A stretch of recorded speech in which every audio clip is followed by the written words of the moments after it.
All right, call to order. This is the regular board meeting of January 14, 2021. It's now 4:34. We will begin roll call. Please, Mary, President Lay, here. Vice President Herrera, Here. Clerk Chavez, Here. Member Cortese, Here. Member Doe. Here.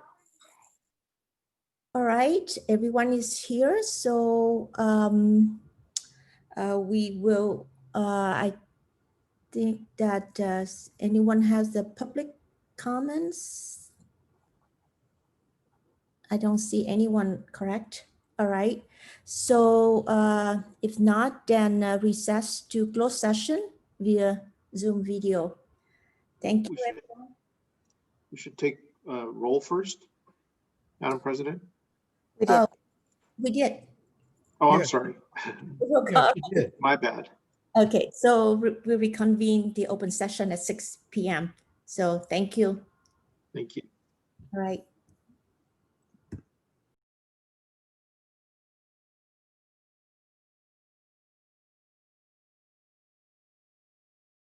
So we want to welcome to the regular board meeting on January 14, 2021. So member of the public, please submit your public comments online by accessing the form on the district's homepage at www.esuhsd.org or submit via text at 831-524-5100.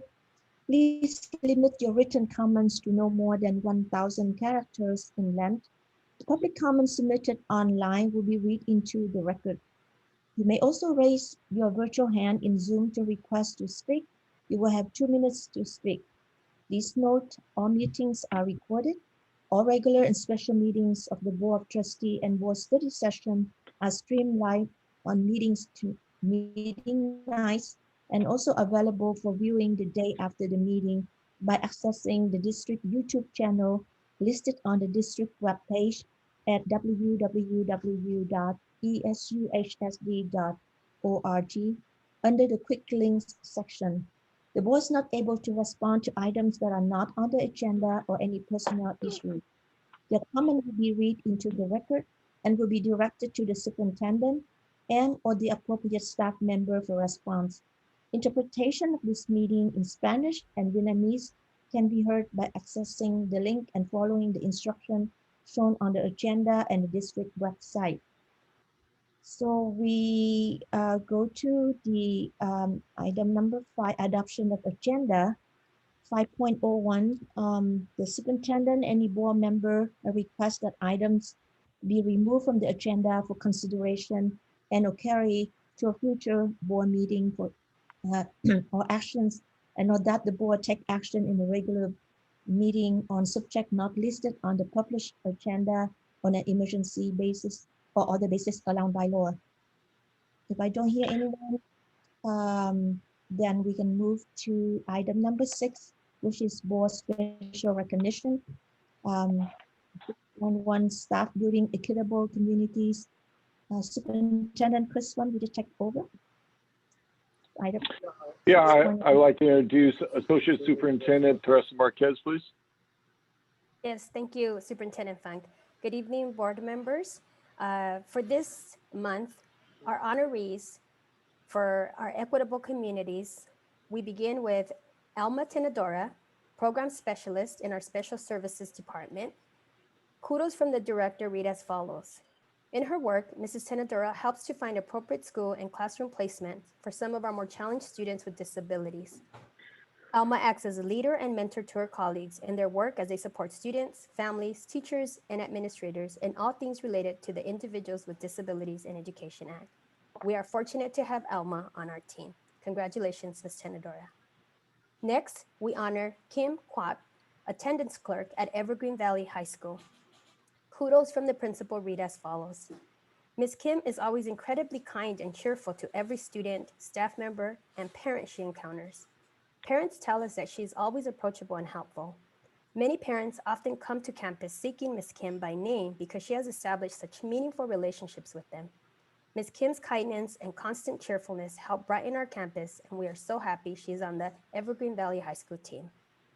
Our next honoree is Lynn Nguyen, math teacher at Independence High School.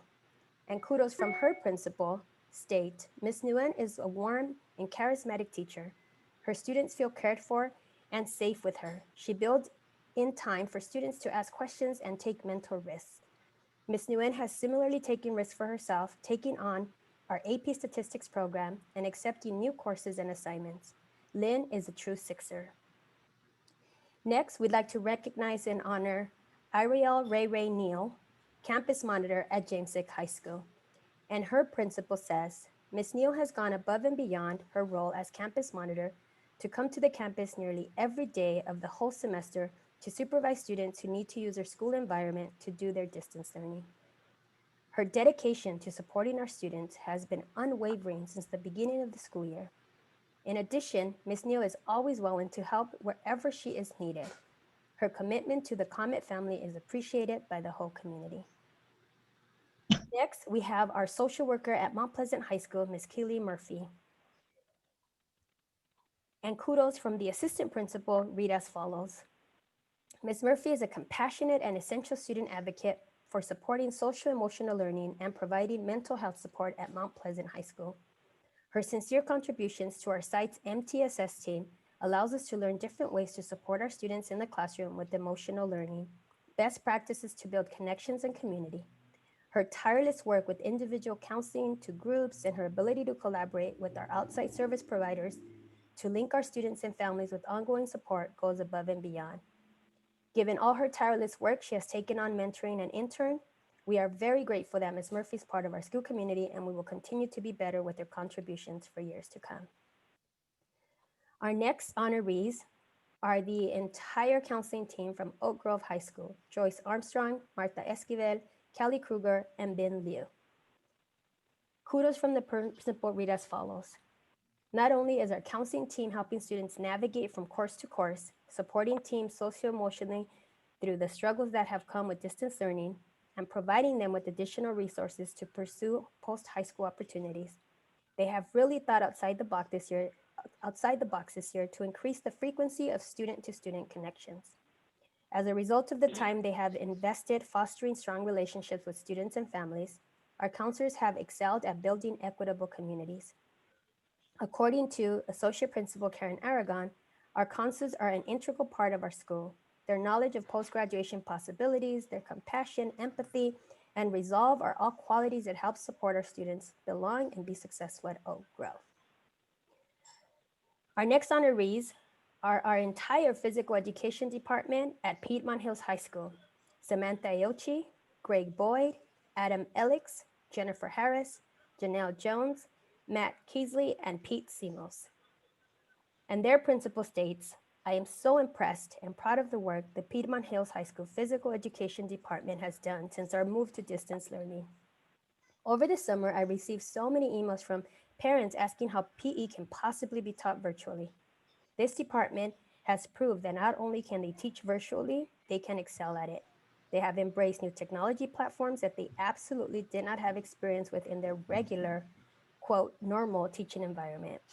They are teaching their students the importance of fitness as a stress management tool and have focused their curriculum on social emotional learning. If our students are managing to thrive in this very difficult time, it is in large part to the Piedmont Hills High School PE department. Next, our honoree is Cypress Nguyen, paraeducator in our special ed department within our autism program at Silver Creek High School.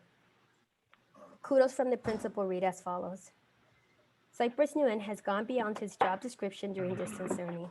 He provides one-to-one care for a student, assists other paraeducators, and helps the substitute teachers access Zoom and Google Classroom.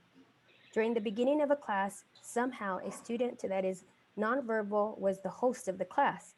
The student's mom only spoke Vietnamese, so I called on Cypress to help us translate. Have your child log off and then log back on. We successfully regained host privileges thanks to Cypress. With the variety of subs we had, I asked Cypress to create a Zoom Classroom account and be the primary host until the substitute arrives. He graciously accepted this responsibility, which allowed our families and students to always have the same Zoom address to the classroom without confusion. Cypress is creating equitable communities every day. From Yerba Buena High School, our honorees are advisors Manuel Vasquez and Hien Duan. Kudos from the principal read as follows. Yerba Buena High School has the best advisor team. Mr. Manuel Vasquez and Mr. Hien Duan are amazing. They have been supporting YB students and parents, guardians in any ways beyond their duty. During the COVID-19 pandemic, they provide technical support, social emotional support, as well as academic support. Their dedication and hard work by contacting each student and their families to ensure that the student needs are met despite COVID-19 pandemic is to be commended. Congratulations to all our honorees for their wonderful work in striving to build equitable communities in East Side Union High School District. Yay. Thank you, Ms. Marcus. I'm sure that some of our board colleagues would like to say something, but I want to say congratulations and kudos to our teachers and staff who have worked very hard to support our students, strive to create an equitable community during the pandemic. So congratulations. I want to open up for any suggestion or any comments from my board colleagues. I don't see anyone raise the hand, so we want to move to 7.01, which is Vaughn, yes. Manuel has his hand up. I mean, not Oh, virtual, but like physical. thank you. I'm sorry, I did not see Oh, my oh, you wanted us to use the digital hand. I had my real hand up. Okay, thank Just- you. Just to All say right. that I'm glad that we're doing these recognitions and that we will be doing them on an ongoing basis. Each one of them, as brief as the comments were, are really impressive. And I had no idea that, you know, a physical ed department could actually not just, you know, manage, but actually excel, you know, in this. And each of the comments made for our staff members pointed out something that really is striking. So I just want to, you know, again, reiterate the thanks to our staff. Thank you. Thank you. Any other board colleagues would like to say anything? If I don't see anything else, I don't see any hand raising, so we will move to 7.01, which is for student board liaison. Bruce Nguyen, student governing board representative. Bruce, would you like to talk about a student governing board? Yeah, thank Go you ahead. for allowing me to speak on behalf of the Student Governing Board. First of all, can everyone hear me? Okay, it's not okay. You can hear me clearly. Okay, so I will be able to highlight the activities of the Student Governing Board and the activities of the student body. And first of all, we will talk about our goals for this year, which will be student equity, mental health, school safety, and etc. So I'll start with student equity. So one of the first milestones that we've completed is to be able to update the district website to show different and important student policies that the district has. And not only do we have it on displayed on the district website, we have them translated so that there will be different groups of people who speak different languages that will be able to understand what the district is trying to do for the community.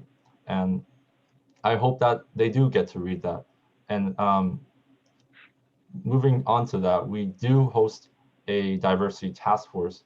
The Student Governing Board will host its first diversity task force meeting on the 18th of January to increase minority representation on the district level and in the Student Governing Board, where a lot of our advocacy is centered in. And we do hope that by increasing representation on that level, the district will be able to understand the different and minute groups of people and to be able to develop better solutions to these problems that plague these communities. And one of the things before we do start on these meetings is we want to request trainings on internal bias to ensure the best performance as a team, because we do understand that as students, this is a really sensitive topic, and we want to have the best knowledge on this topic, as possible. So if that is possible, please let me know really soon, and then I will be able to, get the lessons and get the information out to the rest of the task force. And then moving on to that, we do have a few things to talk about for mental health. As you already know, distance learning is something that is an issue for students, because not only are they not on campus, they are also isolated and restricted. And we have talked about some of the solutions, and what SGB does support is Mr. Fong's position on setting better standards for on-campus wellness centers, and to perhaps promote a social media strategy to inform students that these services exist. So as long as these things are being worked on, we will be able to make sure that students will have the best support that they can get during these hard times. And then moving on to that, we want to talk about school safety. So in light of the Black Lives Matter resolution and the removal of the school resource officers, we want to recommend the support of a school or district safety committee with student representation to make sure that we do have the right voice and the right system in place for that. And Mr. Fong, I can ask you right now if that is still a process that's being worked on, or if it is being considered. Yeah, as I stated at the Student Governing Board meeting on Monday, that's an expectation that I'm going to move forward before the end of the year. Okay, thank you very much. So yeah, we do want to create a better school climate, and perhaps in the future, the district is able to improve their climate surveys with the emphasis on student safety. So we do understand these issues in a better detail. And some of the other initiatives that we also were brainstorming and we thought about is student morale. How could we improve student morale? We want to identify if schools have implemented student recognition, such as honor roll, and if that honor roll system is displayed on report cards. And that the benefit of having honor roll displayed on the report cards, whether or not a student has earned honor roll, would be that it would encourage good performance and also encourage like their abilities to go to a higher academic institution. So that is one of the things that I would recommend. And I'm not sure if the district has policies regarding honor roll or report cards, but please let me know on that issue as well. If anyone would like to answer that. Well, Bruce, those are the type of things that we bring up at the Student Governing Board, and that was not mentioned last Monday, so I'll have to get back to you on that. Okay, so yeah, please let me know, and so I can have a better understanding of the report cards. So with that said, those are pretty much the updates for the last Student Governing Board meeting, and we want to reflect on the different student needs and issues throughout the year, so we can advocate better to the Board of Education. Some of the other issues that we will talk about into the future, including but not limited to environmental issues, social issues, curriculum issues, and as well as ways to improve community involvement within the community for students. With that said, I conclude my report. So if there are any questions, I am happy to answer.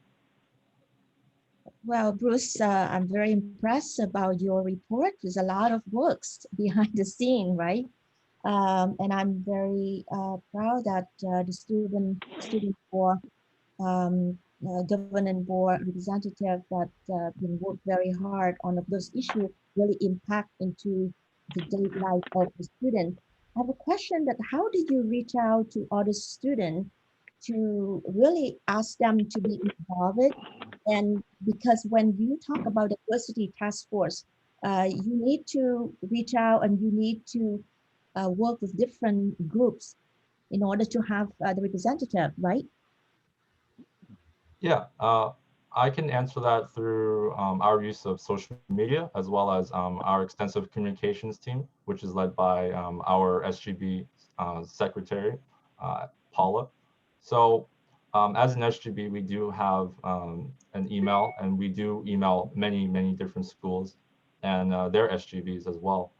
And on social media, we encourage student participation through the use of the comment section. So we do read and acknowledge the different perspectives of students as well, and as well as people from the community. And we do want to reciprocate those feelings by continuing to engage with online activists as well. Can That's I awesome. Yeah. add to Bruce for the diversity task force specifically? There will be a representative from each school, so that there is the school community in that context represented in different subgroups that exist within that community. And then there's going to be plans for them, that representative, to go to different clubs and organizations to get their perspective and bring back, so that as the student governing board rethinks what does it mean to diversify our SGB, our student governing board, they have that into account with the whole district perspective. Absolutely. And just to add, we will make sure the diversity task force, will be able to future-proof the student governing board, in hopes that different individuals from different backgrounds will be able to sign up and perhaps run for the position in the future, so that every school will have different representation, on the board. Yeah. Any other colleagues? Patty? Yeah, thank you. Bruce, I'm delighted with your report. I'm glad to be back as the board liaison to the student governing board this year. I'm actually thrilled to be back. It's really great to work with you all. And I'm so inspired by this diversity task force, because, when almost 4 years ago, when we envisioned this student governing board, it was my great hope that student leadership would be our partner in creating, helping us reach our goals. And what you're doing right now is exactly that, with our equity statement, and making sure that all students feel welcome as they are. I mean, what better way to do that than have students reaching out and welcoming and including the diversity and broad representation that we have of all cultures in our district. So I really want to commend you and your board for their work.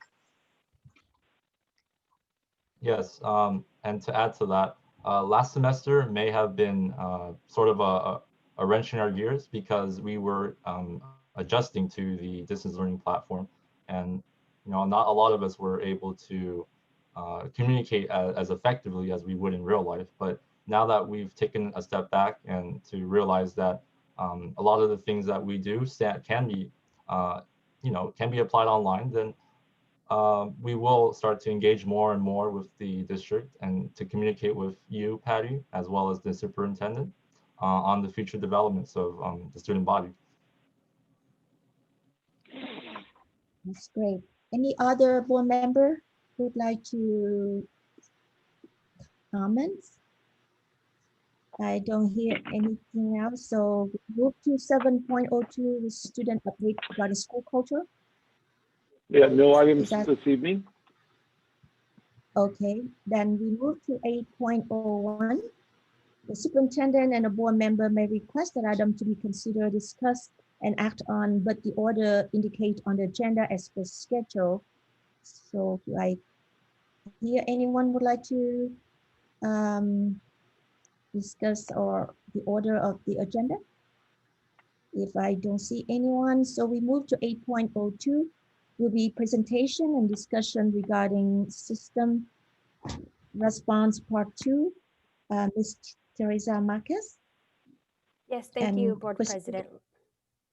I'm sorry, thank you, Board President Lay. So we're really excited to come back to the board to continue our conversation and our presentation on our key performance measures. And for this particular section, you'll be hearing not only from myself, but obviously from our Director of Assessment and Accountability, Ms. Kirsten King, and our Director of Student Services, Dr. Sean Powell. And so for tonight, before we begin with the data presentation, I want to just reground us and just remind the board the lens that I'm going to ask you to take as we're examining the data specific to our key performance measures around attendance and our behavior responses. Our mission, our vision, what we're grounded in is ensuring that we keep our promise of all students being college and career ready. And as a district, we've committed to doing that by building the capacity of all our staff members within the system to build equitable communities. And this is very familiar to you as board members, and it's becoming more and more familiar across our community. And so again, I invite you as we examine the data, as we look at our responses as our systems and those gaps that exist within our system, that we do it through the lens of continuing to build our Eastside equitable communities where all our students are welcomed as they are.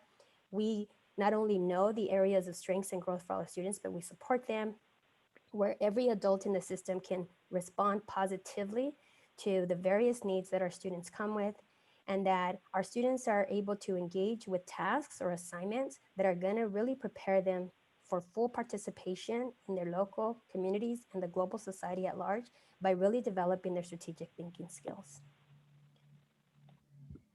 If you recall, back in December, right before we went on our holiday break, we presented the first set of key performance measures. And the focus was around what we considered to be some of our academic summative data points, which included our graduation rates and our UC CSU A through G completion eligibility and requirements. And we asked the board to, for the first time since we've been presenting the key performance measures, to really look at it through a lens of how are we responding as a system. And although in the past we've presented this data and we've used terms such as achievement gap and opportunity gap, which still hold true, there are gaps in opportunities that we provide for our students, we invited you to shift that a little bit and put the onus not so much on the students and their families to be the agents of change for those particular data points, but to look at it from the system perspective in terms of how are we as a system responding to those particular needs of our students that then get manifested through our key performance measures. And I left you with the following statement, that every system is perfectly designed to get the results it gets.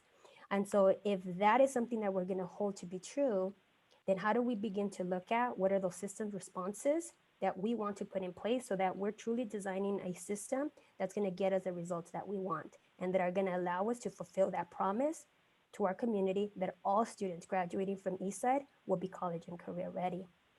And so tonight, I bring to you part 2. And part 2 is going to focus on how we as a system are responding to student behavior and where those gaps exist that are then manifested through what you'll see in the data. We're also going to look at chronic absenteeism, which begs the question, as a system, how are we engaging and welcoming students? Because we know that if we can respond as a system to that question, chronic absenteeism will be reduced. And again, the key important thing is that it's the system's response that influence the outcome, and it should not be a student's race, cultural background, disability, gender, or socioeconomic status that causes that outcome. We need to shift how we think about the data, shift how we think about how we respond to that data, and look at it from the perspective of what are we doing as a system to change these key performance measures. And so before I turn it over to Ms. King, again, trying to remind ourselves as what we mean and be in the use of common language and shared understandings. When we talk about systems responses, we're talking about 3 key areas within the system: at the policy level, the access level, and the practice level. And so at the policy level, we're asking the question, what policies need to be in place to ensure all students achieve at high levels? And so when we look at that, we know that definitely some of the people that need to be at the forefront at this are you, the Board of Trustees, our Superintendent's Council, our Instructional Policies Committee, and these are just a few examples of who would be involved at the policy level. At the access level, the question we're trying to address is how do we remove all the barriers and ensure all students have the opportunities and access? And so here, District and site leadership, staff across our system have to be involved in this so that we can open up access and ensure that we're removing those barriers. And then finally, at the practice level, this is the entire system as a whole, informed by stakeholder input. And the key question here is what practices need to be in place to ensure students' needs are met. And at the center of it is students achieving at high levels and truly looking at how do we eliminate the disproportionality that we continue to see, not only in our academic data points, but as you will see today in our behavior and attendance data. And so with that, I'll go ahead and turn it over to our Director of Assessment and Accountability, Ms. Kirsten King. Good evening. So to begin with, I just want to remind us of the distributions of our populations within the district, and that small groups tend to have data that can change from year to year in high amounts. So it's important to focus on our larger populations and know who they are. And that's why this slide is here, just to remind us of the sizes of our populations.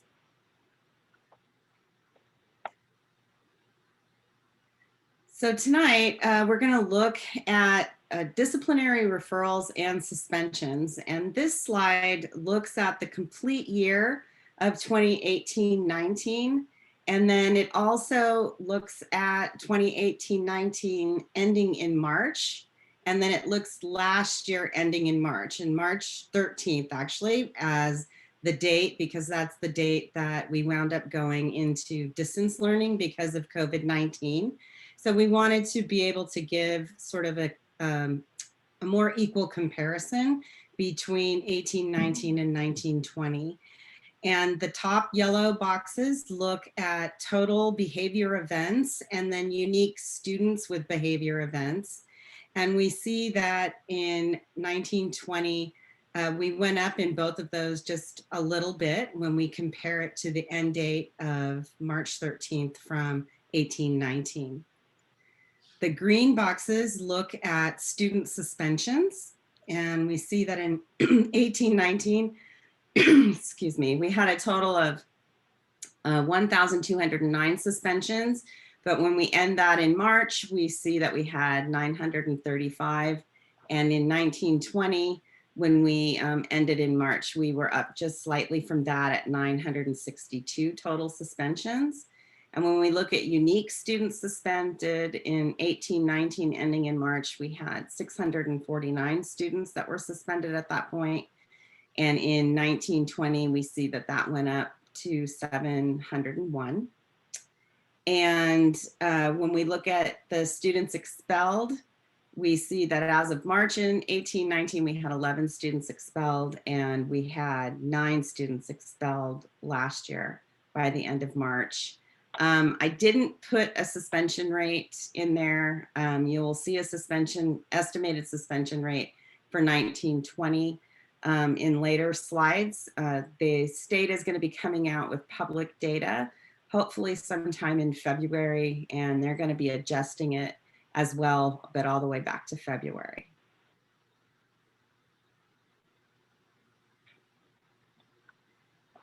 So we're going to begin our discussion tonight looking at student behavior referrals and asking ourselves the question, are some students receiving a disproportionate percentage of behavior referrals? And if we look at the left-hand circle graph, what that represents is the cumulative enrollment for students in East Side. So we see that for cumulative enrollment, the yellow sector is 44.9% Hispanic.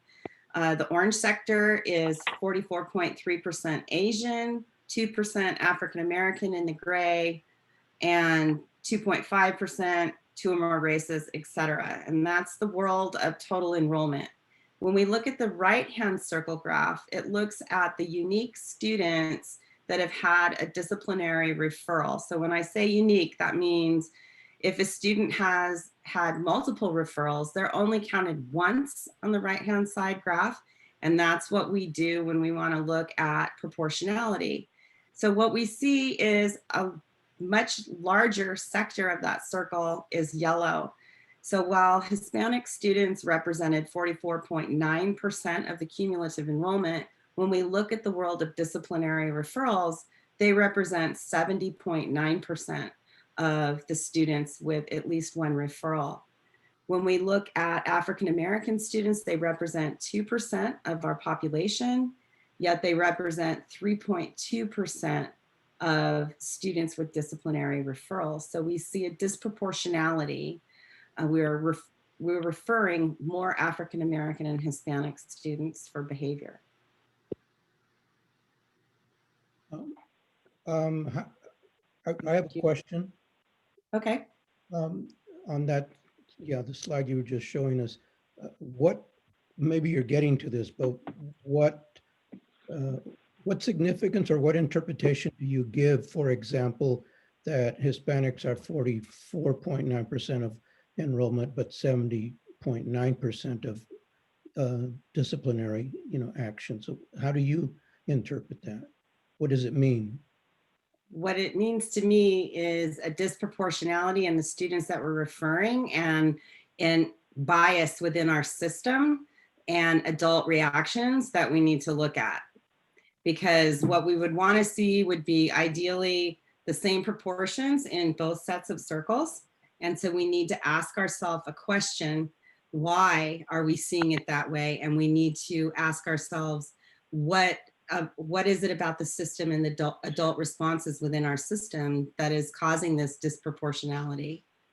And Dr. Powell, when she gets to some of those responses at the policy, practice, and access level, we'll be sharing just some examples of where we see some of the gaps that are leading to some of these data points. Okay, there's a question I want to ask that feels politically incorrect to me, and I'm hesitating. So I'll just go ahead and throw it out there. Could some of it be not reactions and biases or anything like that? Could some of the disproportionality in the Hispanic population be because there are more gang-related actions, disciplinary actions that arise out of the presence of gangs on certain campuses and what have you, which would be more the case than among other. Mr. Funk, I believe we lost the presentation on the screen. Kirsten, would you like me to jump in there? Yeah, if you'd like to. And then the next slide looks at, the slice of just the defiance category. So. Yeah, so I would say one of the things that is important for us to think about, as we know there are certain communities of students that experience a variety of barriers within their community. And so one of the things that we look at are what are types of behaviors are we seeing reflected in the referrals that we receive, right? So more objective behaviors, things like bringing substances to campus or fighting. And one of the things that we notice is that when we look at those types of events that are more objective, we actually see comparable outcomes regardless to the demographic race of students. Where we see a significant difference is in the category that we call defiance, which actually represents a very significant portion of our referrals. And Kirsten is going to talk a little bit more about that. And so I think that's really where the bulk of the difference sits in terms of where we respond, really different for different students. That's helpful. Thank you. We can go to the next slide. So in this slide, we're still looking at student behavior referrals, but now we're going to only look at referrals that have the offense category listed under defiance. And when we look at all of our student behavior referrals, what we see is that 61.6%, or almost 2/3 of our referrals for behavior, are in the defiance category. So that's just what Dr. Powell was speaking of. So when we look at the circle graphs again, the left-hand side is our student enrollment, and the right-hand side are the unique students who have had a referral in the area of defiance. And what we see is that disproportionality that we spoke about in the prior graph. So the Hispanic population makes up 44.9% of our population. But when we look in the world of just defiance referrals, They make up 73.4% of those referrals. African American students, 2% of our population, and 3.3% of referrals just looking at the defiance category. So this is the area that Dr. Powell will be talking about later, and she was just talking about that we have more influence over in terms of our responses. So we're going to continue to look at the defiance category, but this time, instead of looking at the slice by race, we're going to look at the slice by students with disabilities and students in general education. So on the left-hand side, we see our demographic enrollment represented by students with disabilities in blue, they're 11%, and our general education population at 89%. This is cumulative enrollment, so we see a slightly different percentage than we would looking at like CBED's enrollment. So when we go to the right-hand side, now we're looking at students who have had one behavior, at least one behavior referral in the defiance category. Students with disabilities, we see a lot bigger blue portion of that circle. So we've gone from 11% in our population to 24.9%, so over double representation in the defiance referral world. And when we break that down further, we can look and see that students with a disability of other health impairments represent 1.2% of our population, and students with specific learning disability it represents 6% of our population. And when we look at the world of defiant referrals, we see that students with other health impairment disability represent 4.5% of that population, much larger. And when we look at students with the disability of specific learning disability, they're 16.8%. So they represent over half of those students in the defiance referral category. So we are disproportionately referring students with disabilities in the defiance category. Now we're going to move from student behavior referrals to actual student suspensions. And we're going to ask the same question. Are some students receiving a disproportionate amount of the suspensions? So on the left-hand side, it's the same cumulative enrollment by race. On the right-hand side, now we're looking at the world of unique students who've been suspended once. So if they've been suspended more than once, they're only counted once on the right-hand side. We see that Hispanic students represent 44.9% of our population, but they represent 73.5% of the students who are suspended. And African American students represent 2% of our population, yet they represent 4.4% of the students that we suspend. We can go on to the next slide. We're looking at suspensions still, but now we're taking the slice of gender. So on the left side, we are 52.2% male and 47.8% female in our cumulative enrollment. And when we look at suspensions by gender, we see that those suspensions are 70.4% male. So we are disproportionately suspending male students as well.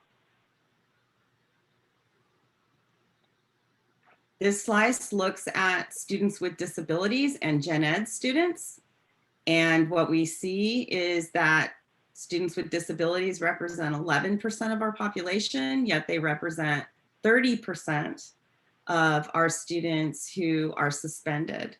And when we break that down by looking at the disabilities, again, like we did before, we see students with specific learning disabilities go from 6% of our population to 19.2% of the students with disabilities that are suspended. And our students who have the disability of other health impairment go from 1.2% to 5.6% of the students that are suspended. So we're disproportionately suspending students with disabilities and certain disabilities within that category as well. Now we're going to take a slightly different slice of looking at student behavior. So rather than just looking at disproportionality, We're going to look at suspension rates, and then we're going to look at something that's called a risk factor, which looks at a particular population and says, are they at higher risk than everybody else at the school for being suspended? And the positive news is that we've seen suspension rates decrease. And so that's good. And we've seen some decreases in the risk factor of our African-American student population. But we also saw an increase in the risk factor for our Hispanic students. And so in just a second, I'll talk about that more. So we're estimating that district-wide, our suspension rate's 3%. And when we look at it by race, we see that it looks very different for different populations. For our African-American students, that's 6.6% is the suspension rate. And then when we talk about the risk factor, they're 2.2 times as likely to be suspended as all other students. For Hispanic students, the suspension rate is lower, it's 4.9%, but their risk factor is higher. They're 3.4 times as likely to be suspended as all other students.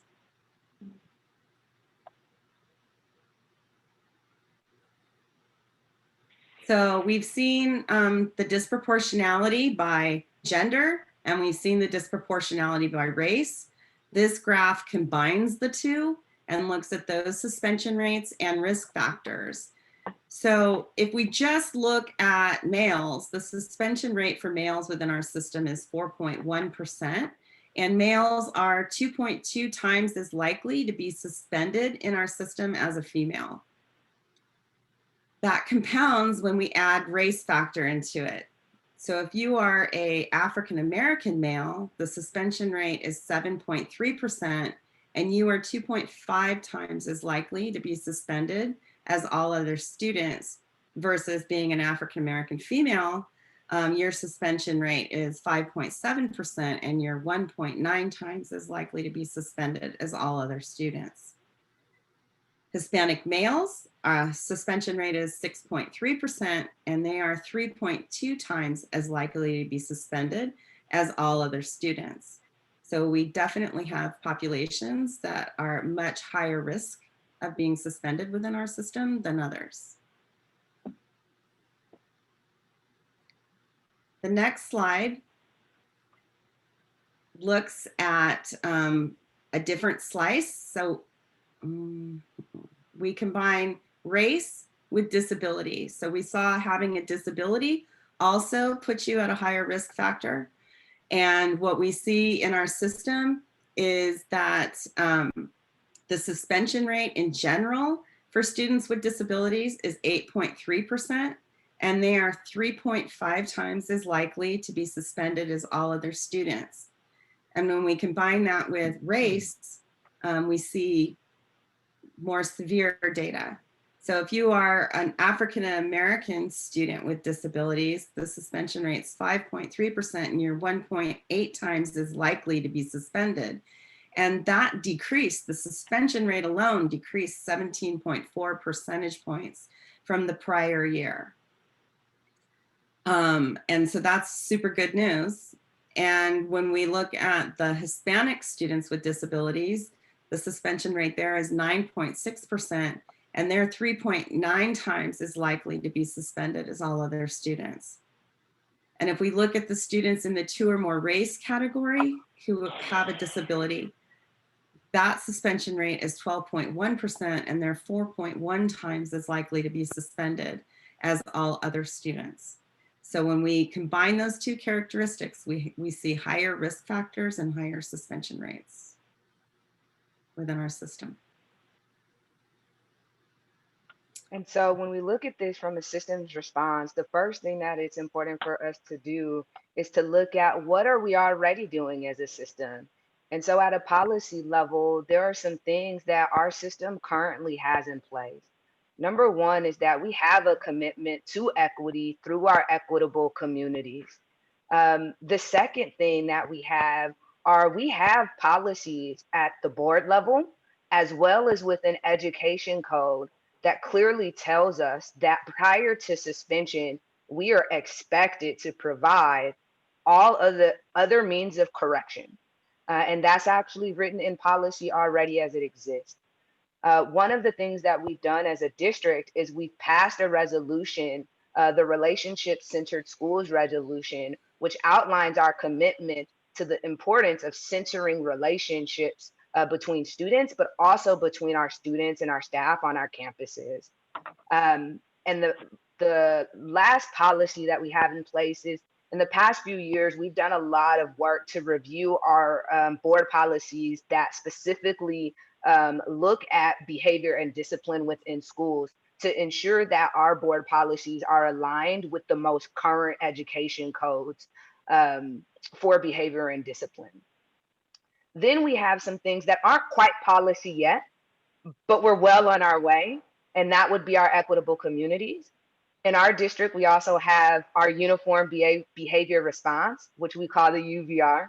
And we also have this commitment and this belief that through the MTS framework, we can create and implement a systemic response that ensures that all students have access to supports and interventions, not only in the academic realm, but in the behavioral realm and the social emotional realm as well. When it comes to access, there's also some things that currently we do really great. We have a phenomenal team of social emotional and behavior support staff.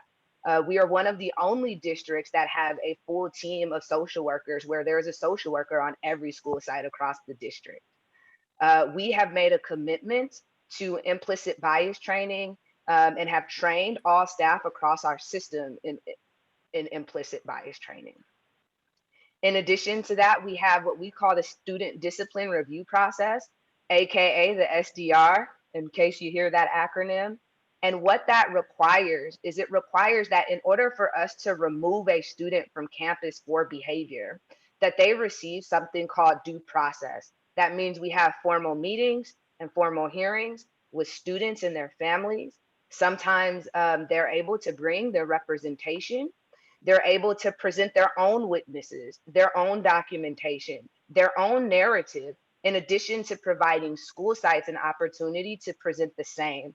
And that process is actually mediated at a district level and facilitated at a district level in order to ensure equal access to both students and families to present their experience and their version of whatever the behavior event was. In addition to that, we have trained, every school site has a team of folks trained in what we call therapeutic crisis intervention for schools. And this specific training really teaches practical skills for how we de-escalate situations. Because we know that oftentimes in the classroom, when events happen, we tend to think that it's just our students who get triggered. But if you've ever been in front of 30 students at one time by yourself, you're experiencing all of these emotional reactions yourself, trying to figure out what is the next move that I make. And as adults, when we don't have the opportunity to practice and become aware of our responses to that, oftentimes, even with the best intentions, we can unintentionally escalate the situation past where we intended for it to go. The next access point that we have is we have our trauma-informed practices. So we recognize that we have students from a variety of diverse backgrounds. And we know that when we think about systems, our system, even outside of school, is designed in a way where typically our students of color, our students with disabilities, and our males experience what we call a higher level, and our students of color experience what we call a higher level of adverse childhood experiences. And these are events that happen when we're young. It could be that we grew up in homes where our parents had conflict with one another. It could be that we grew up in poverty. There are a number of reasons that students experience these adverse childhood experiences. And what that does is it results in some skill development that, because of the way that we develop as children, we don't have the opportunity to develop at the same level as students who have lower experiences of adverse childhood experiences. And so what happens is a lot of time when events occur, our students are experiencing something called the trauma response. And so it's not an intentional response, but it is a response that is a protective response that has been learned as a result of the adverse childhood experiences that they may have experienced in their homes and in their communities. And so we want to ensure that our staff across the system have a clear understanding about what that means, what that looks like, and how it might manifest in our students so that we're able to respond differently and consciously. And the last access piece that we look at is we actually have a team that is comprised of teachers, administrators, we have parent representation, student representation, and union representation called the Behavior Guidelines Work Group.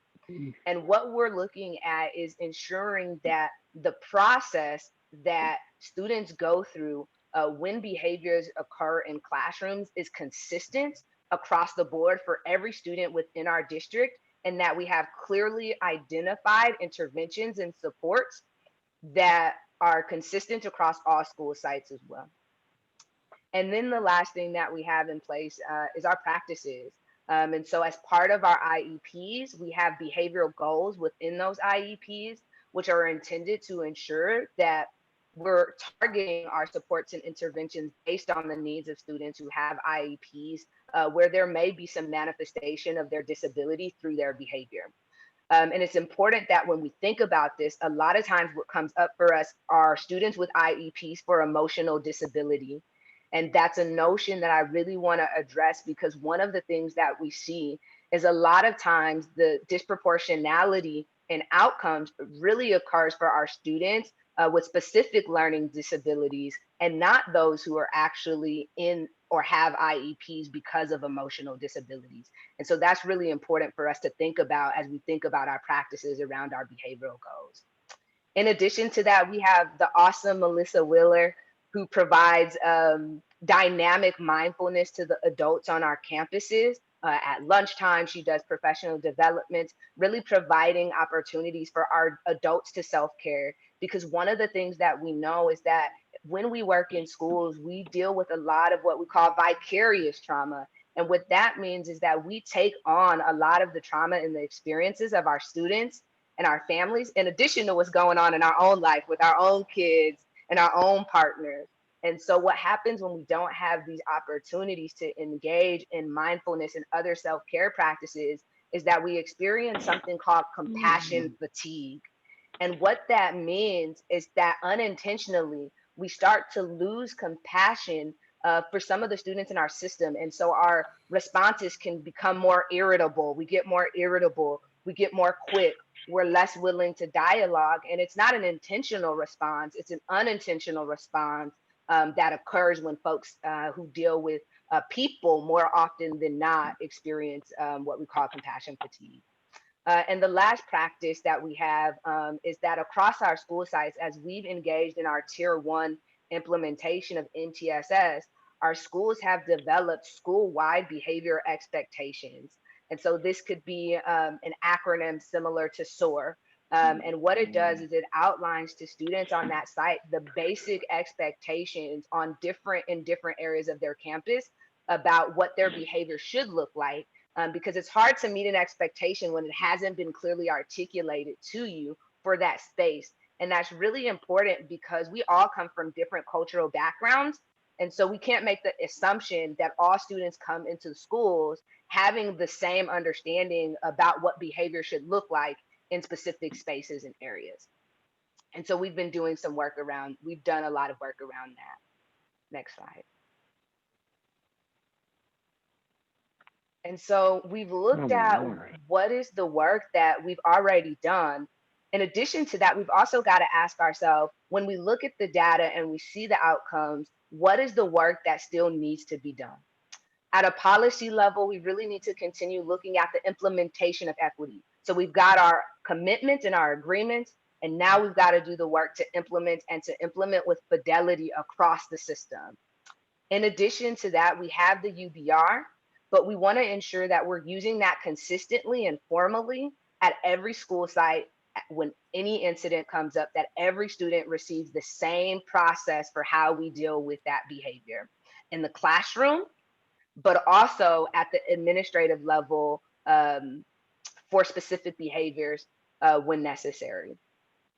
In addition to that, as a district, we need to adapt a no suspension policy for what is called 48900K, which is the suspension code for defiance. And while this may sound like a big deal or a huge shock, it's important to know that in the state of California, our legislative body has already taken action to do this. We've had it in place at the K-5 level for years. And in the last 3 years, they expanded that to the 6-8 to middle school. And it's already on the books to expand to the high school level that will require that schools no longer implement suspensions for defiance, because the disproportionate use of that code, as well as the suspensions that occur from it, are consistent across our state as well as our country. And so it's important for us to take a proactive stance so that we can ensure that we have the time to ensure that we have interventions and supports to continue to support how we address that when we're no longer able to actually suspend students from a policy level.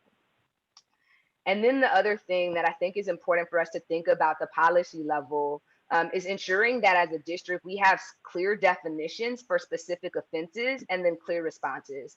An example of that is one of the suspension codes says used force or violence.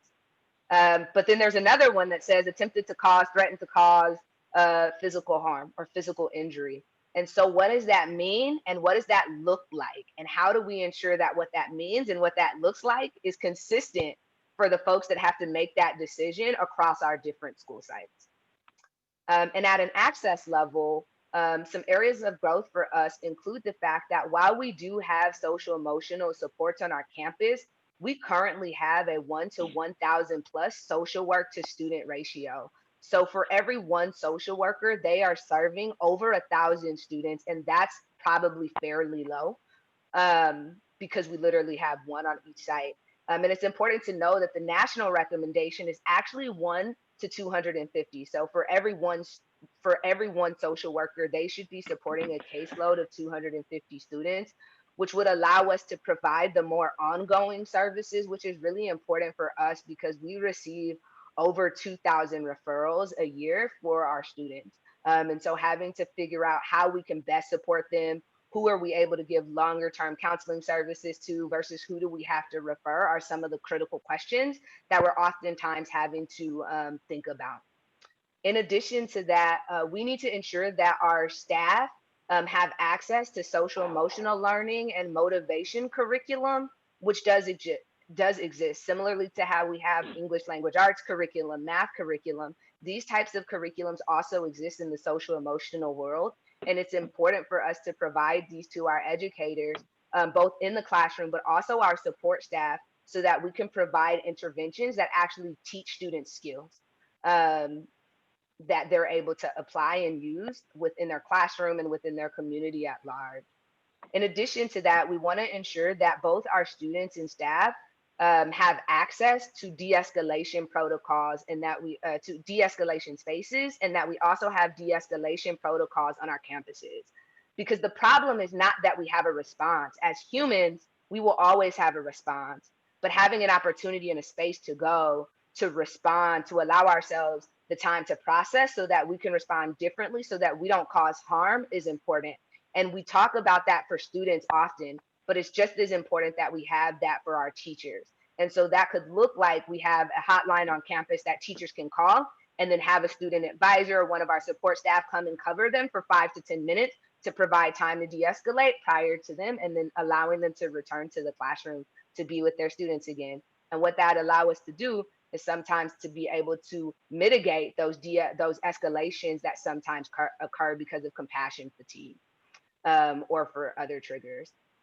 In addition to that, we need to ensure that our staff and our students have access to professional development that is explicit to understanding cultural communication styles and behavior changes. And this is a really critical thing because a lot of the times what we see specifically around defiance is a difference of understanding in how we communicate.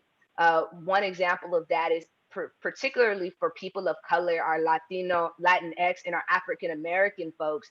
They come from a community and a culture of storytelling and narrative telling, and that sometimes comes across really passionate. And sometimes that passion can be interpreted as defiance or rudeness, even though it may not be intended to be. And so providing opportunities for professional development and dialogue around what those communication styles are can be really important. And in addition to behavior change, one of the things that we know is that behavior change is actually a cycle. And so sometimes in schools, we assume that students come with great behavior, they have it, or either they don't. And the reality is that's not true. And so the more that we can teach ourselves as adults in the system what to look for to be able to identify where our students are in the behavioral change process, the more effective that we're going to become at identifying the appropriate interventions and supports to support them. And the last access point is that positive reinforcements are everything. And the more that we acknowledge kids when they make the right decision and reward them when they make the right decision, means that they're gonna keep making the right decision so that they can get that acknowledgement. And so how do we ensure that we have access to those reinforcements that are both oral, but also tangible reinforcements, objects that we can give to students on campus that demonstrate that we recognize that they've made some good choices. And the last area are practices. So in the classroom, some of the work that I think we need to continue to do is we need to look at our behavior responses in the classroom between teachers and students, and ensuring that we have consistent implementation of interventions at the classroom level for what we are calling classroom managed referrals. In addition to that, we hear this conversation about restorative practices all the time, but it's important that we have restorative practices that are healing centered. Because going through the motion of having a circle isn't what works, but it's about how are we identifying the harm that's been caused and making agreements to heal that piece that will cause the longevity of change for the student and actually change the relationship between them and their teacher, or even when it's changing it between students on campus. In addition to that, we should be intentional about ensuring that we provide opportunities for community building circles in every classroom across our school district. An opportunity every morning or afternoon where teachers and students pause to ask questions about who are you? What's your favorite color? What did you do this weekend? So that we can develop relationships at a deeper level with our students. And in addition to that, we need to continue working on our motivational interviewing skills and ensuring that we're having asset-driven change conversations. So a lot of times our change conversations with students who may engage in behaviors really highlight what they did wrong, but doesn't bring into the conversation what are the strengths or the things that they do well or the goals that they have that can then be used to leverage their motivation to want to change. And so that's really important. And then two more practices that I think are important for us to consider. And that is that we need to reward and acknowledge growth in lieu of perfection. And as a school system, we've historically acknowledged perfection, perfect attendance, but what about those students who are experiencing barriers where maybe they have to work? And so we see them progress in their attendance. It's still not perfect, but it's getting better. And how do we acknowledge that so that we're encouraging them to continue to do better, even though it's not perfect? And the last practice that I think is important for us to think about is how do we provide push and interventions? We know that our largest area of concern is defiance, and those defiance referrals are beginning in classrooms. So how do we ensure that we get support into the classrooms to be able to provide coaching to students and coaching to teachers in the classroom prior to students being sent out? And so those are some of the areas of policy, access, and practice that are important for us to think about when we think about student behavior.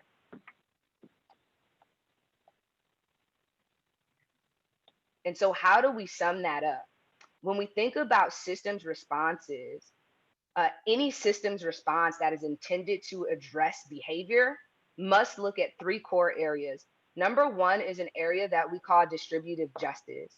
And what that means is how do we ensure equity by ensuring that all student outcomes are distributed the same, so that if students engage in the same behaviors, the outcome looks the same. The second area is procedural justice, which really has to do with ensuring that all students go through the same process and procedures when we're dealing with behavior. And the third one is what we call interactional justice, which means how do we ensure that teachers and staff are working with all students to build relationships with them. And what we have found and what the research shows us is that when school systems and organizations are committed to ensuring justice in these three areas, we will see significant declines in disproportionality in our behaviors throughout the system.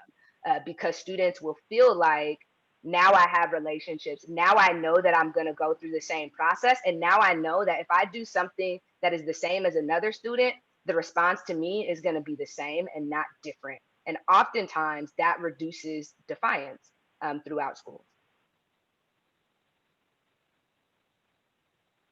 Oh, So now we're going to look at chronic absenteeism. So as a system, we're going to ask ourselves the question, are we responding to the needs of all students and making all students feel welcome? So before we look at the chronic absenteeism rates, I would like to point out that in 2019-20, our attendance rate was 94.9%. And when we looked at it in mid-October, that was for the report, the attendance rates for 2021 were 95.92%. So we actually were up during distance learning. Our chronic absenteeism rate was 13.2% in 1920, and as of mid-October, it was only 9.7%. So what do we look at when we look at chronic absenteeism? A student is considered a chronic absentee if they have missed 10% or more of the days that they are enrolled. And this doesn't just look at unexcused absences, it looks at all absences. And the graph below looks at our students who are chronically absent. It looks at the rates based on our normal subgroups. So on the left-hand side, it's broken down by race. And when we see in the middle, it shows East Side, we had a chronic absenteeism rate, as I said, of 13.2%. And then we see that for some student groups, when we look at it by race, they have higher chronic absenteeism rates than others. Hispanic and African-American students have higher chronic absenteeism rates. And when we look at the right-hand side, we're looking at our special populations, and that's where we really see some differences. When we look at our foster youth, last year, the chronic absenteeism rate was 37.1%. The green bars represent the chronic absenteeism rate as of mid-October. They were at 41.7%. Our McKinney-Vento students are up at 30%. Our students with disabilities, 29.3%. And our EL population was at 18.8%. So we can see that we have differences in our chronic absenteeism rate when we look at it, especially by our special populations. We can go on to the next slide, and now Dr. Powell's going to talk. Yeah, sure. So the first question is, what is our system doing well now? And what commitments have we already made? And so at the policy level, again, everything we do is grounded in equity. And so we have our equity commitments in place. In addition, our board, you all have already adapted some policies around chronic absenteeism and truancy. And so one of the policies we have in place states that the superintendent or designee shall develop strategies that focus on prevention of attendance issues, which may include, but are not limited to, efforts to provide a safe and positive school environment, relevant and engaging learning experiences, school activities that help develop students' feelings of connectedness with the school, school-based health services and incentives and rewards to recognize students who achieve excellent attendance or demonstrate significant improvement, going back to that growth model. And the superintendent or designee also shall develop strategies that enable early outreach to students as soon as they show signs of poor attendance. And so this is the policy we already have in place, which has allowed us to really respond. And we're seeing that during distance learning, which we shared with you some of the work that we have been doing, where our support team staff are really doing everything that they can to ensure that our students have access to the resources and materials that they need. In addition to that, we as a district, we have some softwares and programs that allow us to consistently track student attendance so that we can identify students early who may need additional supports around their attendance using our Infinite Campus system. In our district, we have something called Rawway, which is a software that is specific for attendance, and it proposes specific interventions based on the number of absences a student has. And that can include home visits, it can include phone calls to parents, it can include inviting them to workshops to learn more about the impact that missing school can have on students short term, but also their long-term outcomes as well. In addition to that, we also have some program options that support students with various needs, including our independent studies program, our home and hospital program, and also short-term independent study. And at the practice level, across our system, we send written and phone communications systematically for students at certain points prior to them becoming chronically absent, in addition to when they have a certain number of unexcused absences. We provide written communication, but also personalized phone calls at every school site across our school system. In addition to that, we also provide what we call attendance review conferences, which are also triggered at every school site for every student based on their attendance. And then we also have our school attendance review board as well. And so as students' attendance changes, there are specific measures put in place that require a response from folks working within our system that happen regularly and consistently already.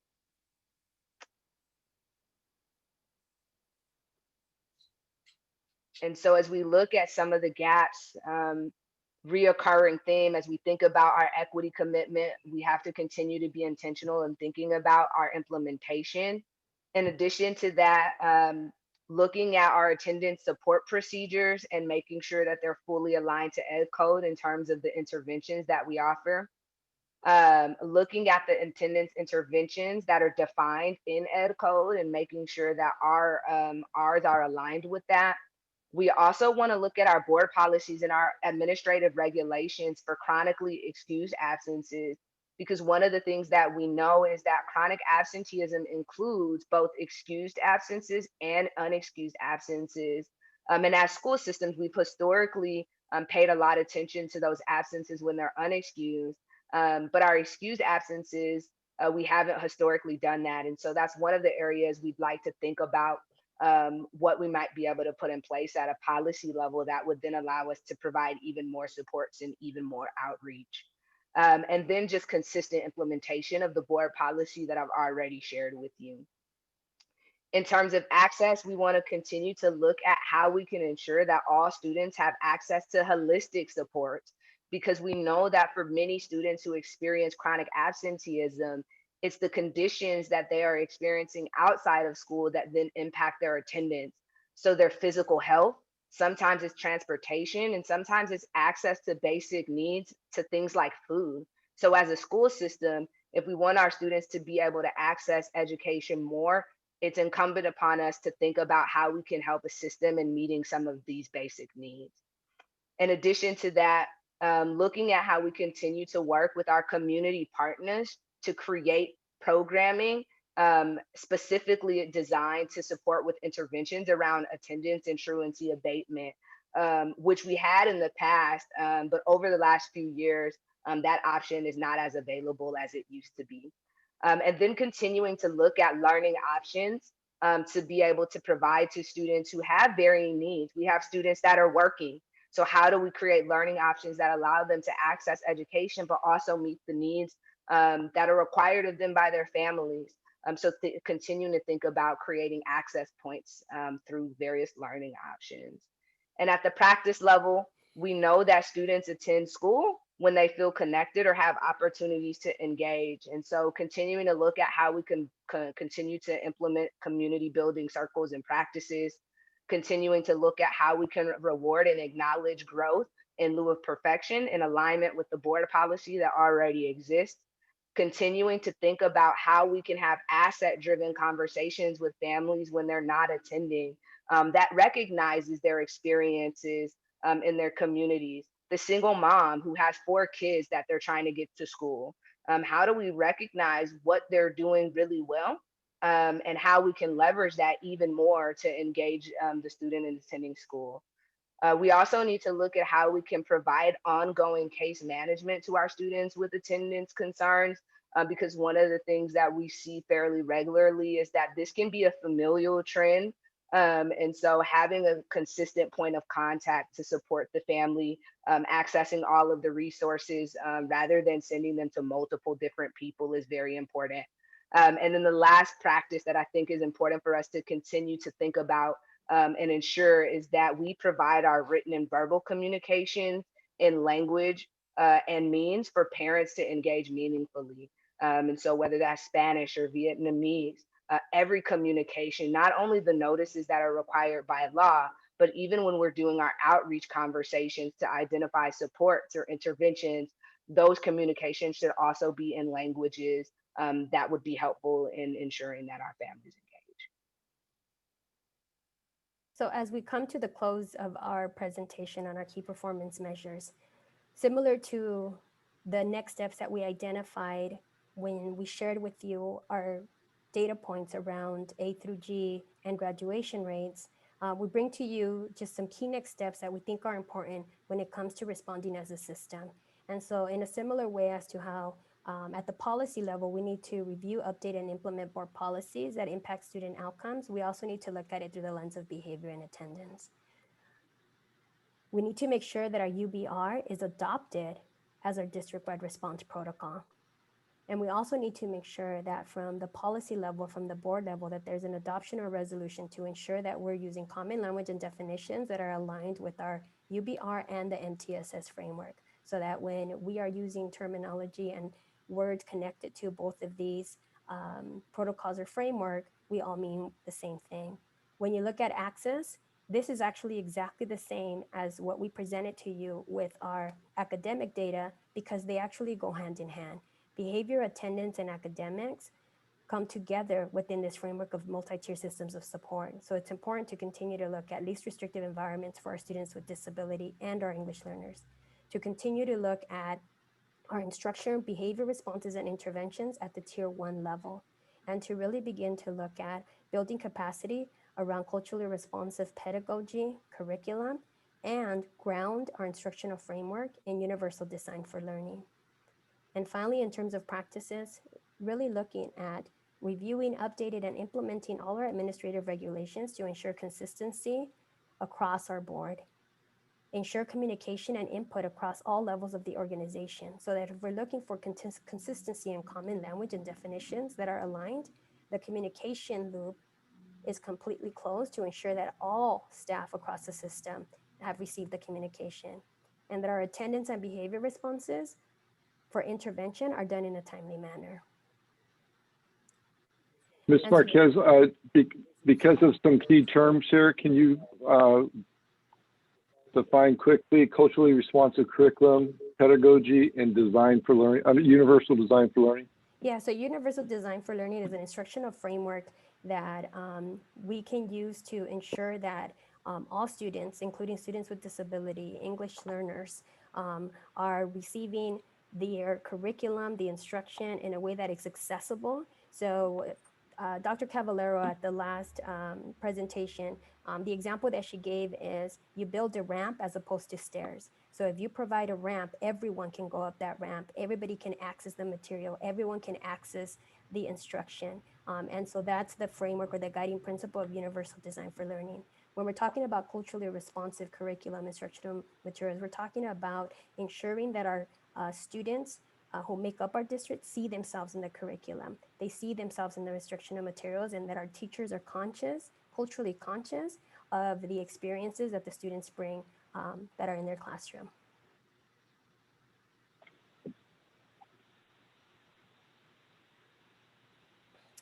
And so just to make sure that we're bringing it together, because we did separate it into 2 presentations, and I know that this is going a little bit long, but you know, as we bring it together and we remember about the other key performance measures about our academics and our behavior and attendance, it really comes together under our goal of creating equitable communities through multi-tier systems of support. And so you could see there in the framework, in the graphic, that MTSS is really about looking at it not only from the academic piece of MTSS, but from the behavior and the wellness. So really looking at it from a holistic approach in terms of looking at all the pieces that make up the student and that need to make up our system.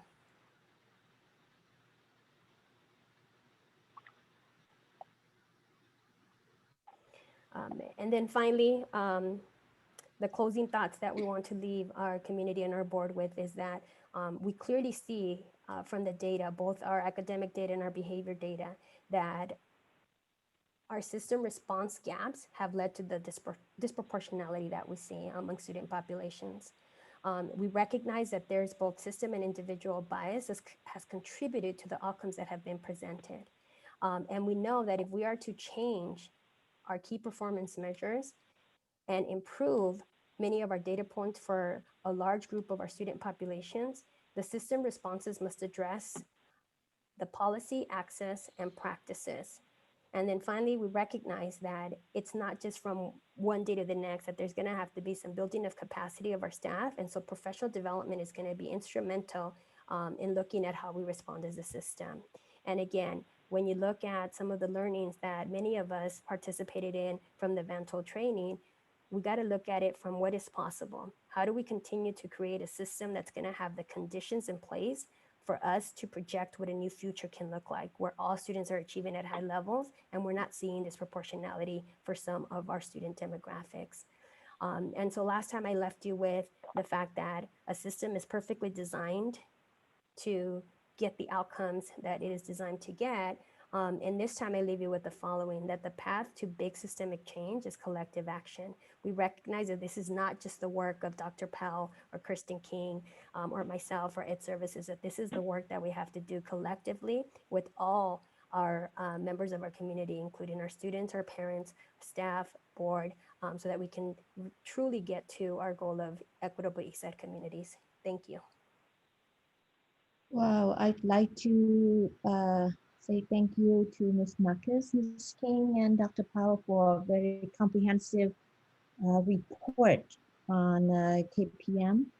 I want to open up for any discussion between our colleagues.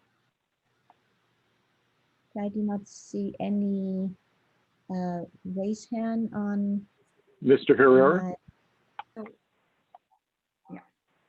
Go ahead, Manuel. I'm just trying to clear my screen here. I'm feeling a little blown away by this presentation. I'm always impressed, you know, when we get this kind of data-driven framework or insight, you know, into what's going on in our schools. And I'm curious about going to an even deeper level, but let me save that for my last comment. I want to say that having an approach that is systemic and data-driven and substantive and interdisciplinary, and I mean, it amazes me how many threads are woven, you know, in this presentation in all aspects of what appears to be occurring and what's possible in moving forward. This is just truly an excellent, excellent presentation. And I have a new respect for the work of Dr. Powell that I just hadn't really keyed in on before. But hearing your comments today has really begun to open my eyes more than before. And then of course, Kirsten King and our assistant Ms. Marquez, you guys are such a team.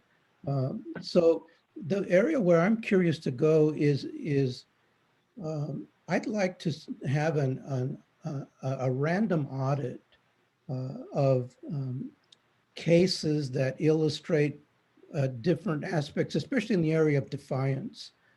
I can hear the data, but I have a kind of a policymaker curiosity that what's below the data there, what's giving rise to the data, and a random audit of actual cases, redacting any identifying information, you know, and And I'd love to have a board study session where we can really hear a spectrum of random, because I don't want people to be kind of loading up the data that supports their perspective, you know, of what gave rise to this kind of data, especially in the area of defiance, because again, I allow for the possibility that when you frame data gathering in a certain way, it can look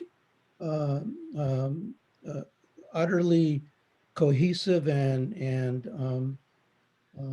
valid, and somehow miss the on-the-ground realities that are occurring. And I want to touch in a little closer to the on-the-ground by bringing forth a spectrum of cases. I wouldn't mind having a 2.5-hour board study session to just go deeper, you know, and even have some of our stakeholders or some of our, you know, parents, students, teachers, you know, in the room for this conversation, because I'm intrigued. I'm completely intrigued by the data and by the presentation. It's both intriguing and slightly and challenging, and in some ways concerning, almost alarming in some aspects. But it just arouses more curiosity in me to really get on top of, you know, what's the reality here. So thank you again. What an amazing presentation. Thank you. Absolutely agree. The next person. Ms. Cortese? Thank you. I did not see any hands. Ms. Cortese? No, you're on mute.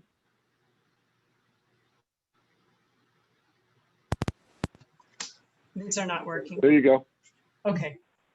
Well, I echo my colleague Manuel's accolades for this incredible presentation. Thank you so much. This is what data is for. Exactly what the work you're doing is exactly what data is for. And I love that we are talking about, you know, taking responsibility as a system. This isn't about any individual person. This is about how we are as a system responding to what's in front of us, this student in front of me, you know.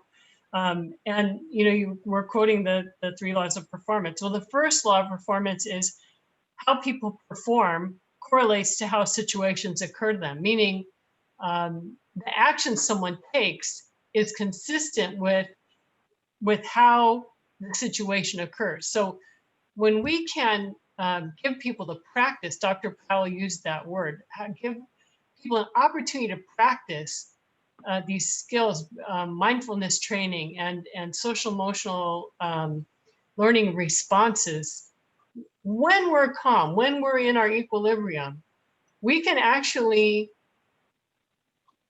create a new interpretation for behavior that we now call defiance, right? That we could actually take something that we might call rude or threatening or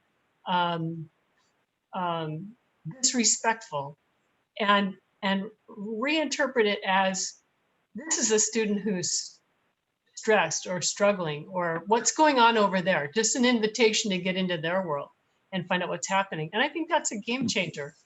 And I love the work you're doing around push-in support. You know, so rather than, you know, when there's a referral, sending a student out of the classroom, you're actually bringing someone into the classroom, because we can't expect our educators to be able to go one-on-one in depth in a situation when they've got 30 other students in the class, you know. So bringing someone in to support that situation is just, it's just fantastic. I could go on and I won't, but this is just amazing work. Thank you very much. Absolutely. Ms. Chavez? Yeah, my hand's been up, but I don't think you could see it because it's brown and it blends in with my background. I purposefully made it my skin color, beautifully brown. Okay, whew. I have to admit, I'm like sweating. My heart is beating. I am angry. I am feeling all the feelings. I person, this is bringing me back to the very first board meeting where I just kind of went rogue on you, and I was like, I'm so sorry, you're not at fault. So I'm having all these emotions right now, and I'm like, team, the presentation that you have done today and the previous board meeting is right on. This is building understanding at so many levels and building clarity at a different level that is helpful for many people in different perspectives. I feel like this is a conversation that we've been talking about for a very long time, right? But it's like, how do you reach people? And maybe it's me that I'm in education. I've been in education for over a decade, right? I've been in the teacher seat. I've been in the admin seat. I'm a parent in the system too. So maybe it's that as well. But just really to my colleagues' point, just really great presentation and framework in the way, in framing it in the systems issue, and like how it's a systems issue. And our system is perfectly designed to get the, how is it that you said it, Teresa? Perfectly designed to get the results we get. Yes, exactly. And just bringing us down to like, who are we as a community, right? Who is East Side, right? What are the issues that happen in our households, right? That our babies bring with them every day, right? And it's sometimes easy to say, well, at a high level it can be this, but then we forget.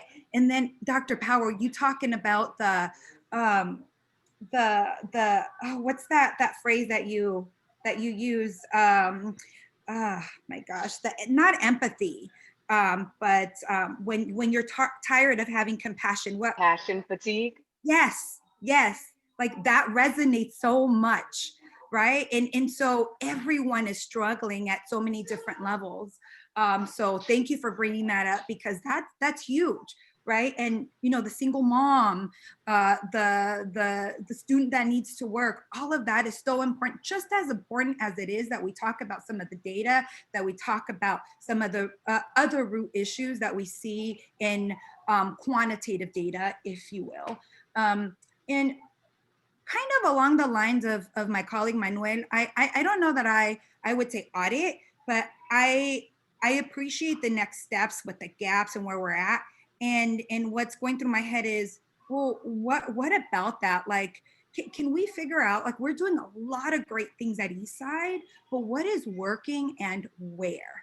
And how are we thinking about it? And I know that a lot of this has started with MTSS. A lot of the work and strategies is there, right? I think we need to go into this deeper, but it's not just a one study session. It's like looking at best practices and each community, what they struggle with in an ongoing basis, so that we're not stuck into one thing for the whole year or for 6 months. That's 6 months of the same thing for our kids, right? That's 6 months of experiences for everyone that are not sometimes the ones we hope to have, right? Where we're like banging our head against the wall. At least sometimes I would do that. And we're like, why isn't this working? So I don't know what that makes you all think, but I think we need to get more granular, more ongoing, and talk about that. I know that a board's role is helicopter view, so I'm always reminding myself of that. But how do we keep helicopter view while also making sure you all have what you need to do what you know is best, and on a more regular basis, not a one and done type of thing? Thank you, Ms. Chavez. Any other comments from? I would just like to Well- request to receive the PowerPoint slide presentation. Yes, we can get that to you, Board Member Herrera. I'd like to hear from the perspective of our student board representative, Ms. Nguyen. Would you like to say I was anything wanting to about? speak on this. So yeah, I would love to have a copy of the presentation as well. I think this would be really insightful for the rest of the student governing board to pick out and understand that the district is doing a lot of work behind the scenes, and we wanted to make sure that that work is acknowledged by the student body. And another issue that arise, like when I was thinking about this, is how are students represented along the system of MTSS, and to help staff members acknowledge like these inequities in our student body. Does every school site have a student sitting on the MTSS board? Does every student have access to like these policies or the knowledge of what the district is trying to do? I think by helping getting some of this information to the hands of students, I think they would be able to actually help and fulfill like the goals of the East Side, as well as, helping to reduce these numbers and to have better numbers in the district's hands as well. Absolutely. And I know administrator will send a copy to us so we can take a look of it.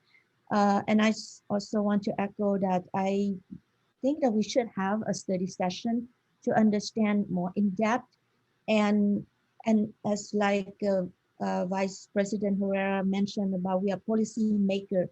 So in this time that we got all data, all information, about the student suspension, defiance, and and we have the policy, we have access, we have practice. This is really, really amazing report.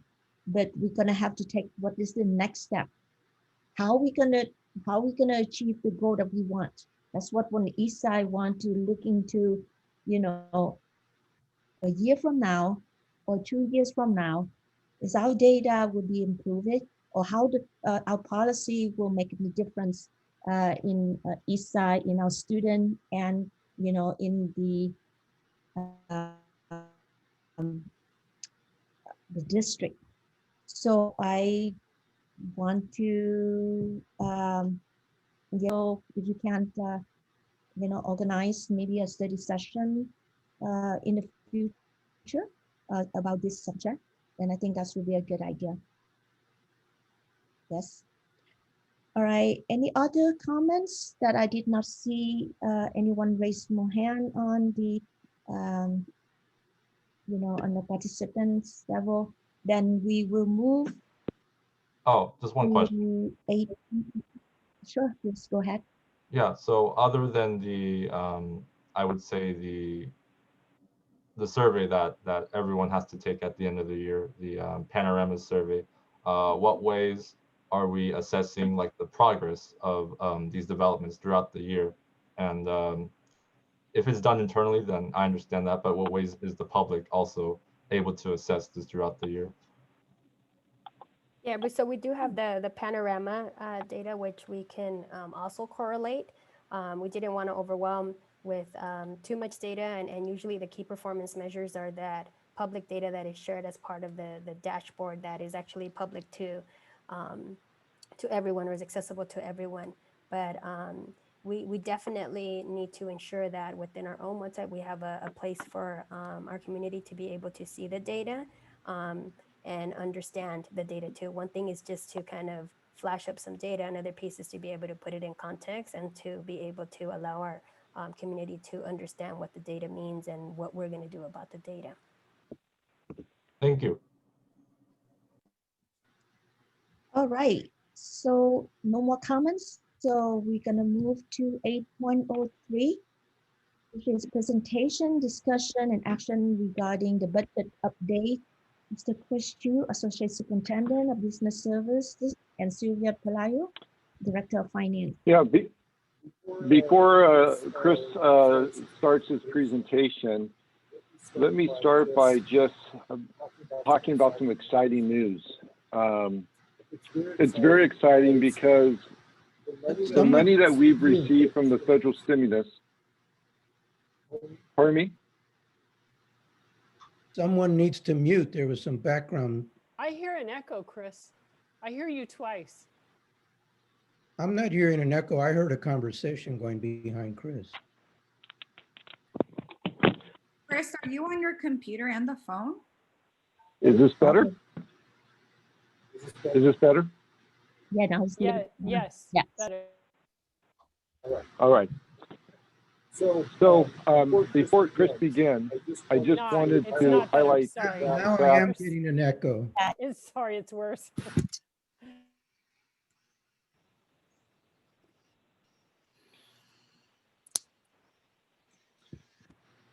all right, how about now? Oh, yeah, better. Is Good. that better? All right, I apologize. So if you recall from the last board meeting, we were under, Chris, as soon as you start talking, another thing lights up on my screen. That's just a phone number, and I hear your voice there also. all right, Chris, you go ahead, please. Okay, sorry about that. Let me kind of reiterate what Chris was talking about.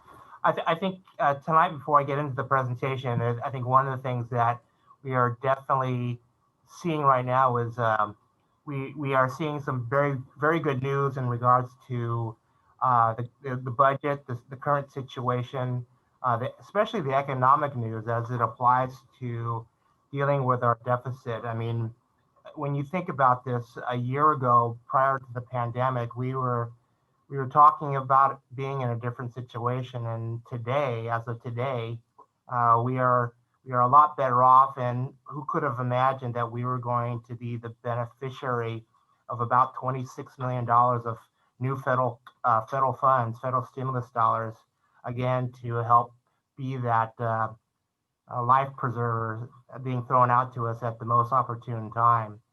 So just kind of a beginning introduction. So let me go into the presentation. So this is really about our journey to now start building the adopted budget for the 21-22 school year. So can we skip to the next page, the third page, Chris? So just want to kind of go through where we are in our current processes. We have multiple processes now that are going on. We are still operating currently under the 2021 budget fiscal year. And as you can see here on the slide, the cycle goes from first adopting a budget back in June. We brought before you an updated budget in August based on the actual state enacted budget. We also brought to you the results of the previous fiscal year 1920.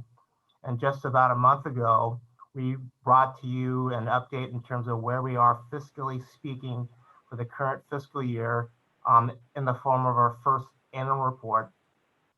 And just again, to remind everyone, when I talk about the budget, it's not just talking about the current year budget, it's actually talking about a multiple year budget, actually 3 years. So as you can see here, first interim, we're not just focusing on the current year, but we're also needing to take into account or take into consideration the budgetary information that goes along with the following 2 fiscal years, 21-22 and 22-23. And so between now and June, we'll be coming back to you again in March. We'll be presenting the the second interim report. And then again, going back and completing that cycle, we'll start working on building and bringing a recommendation to the board in June to adopt the 21-22 budget. Next slide, please.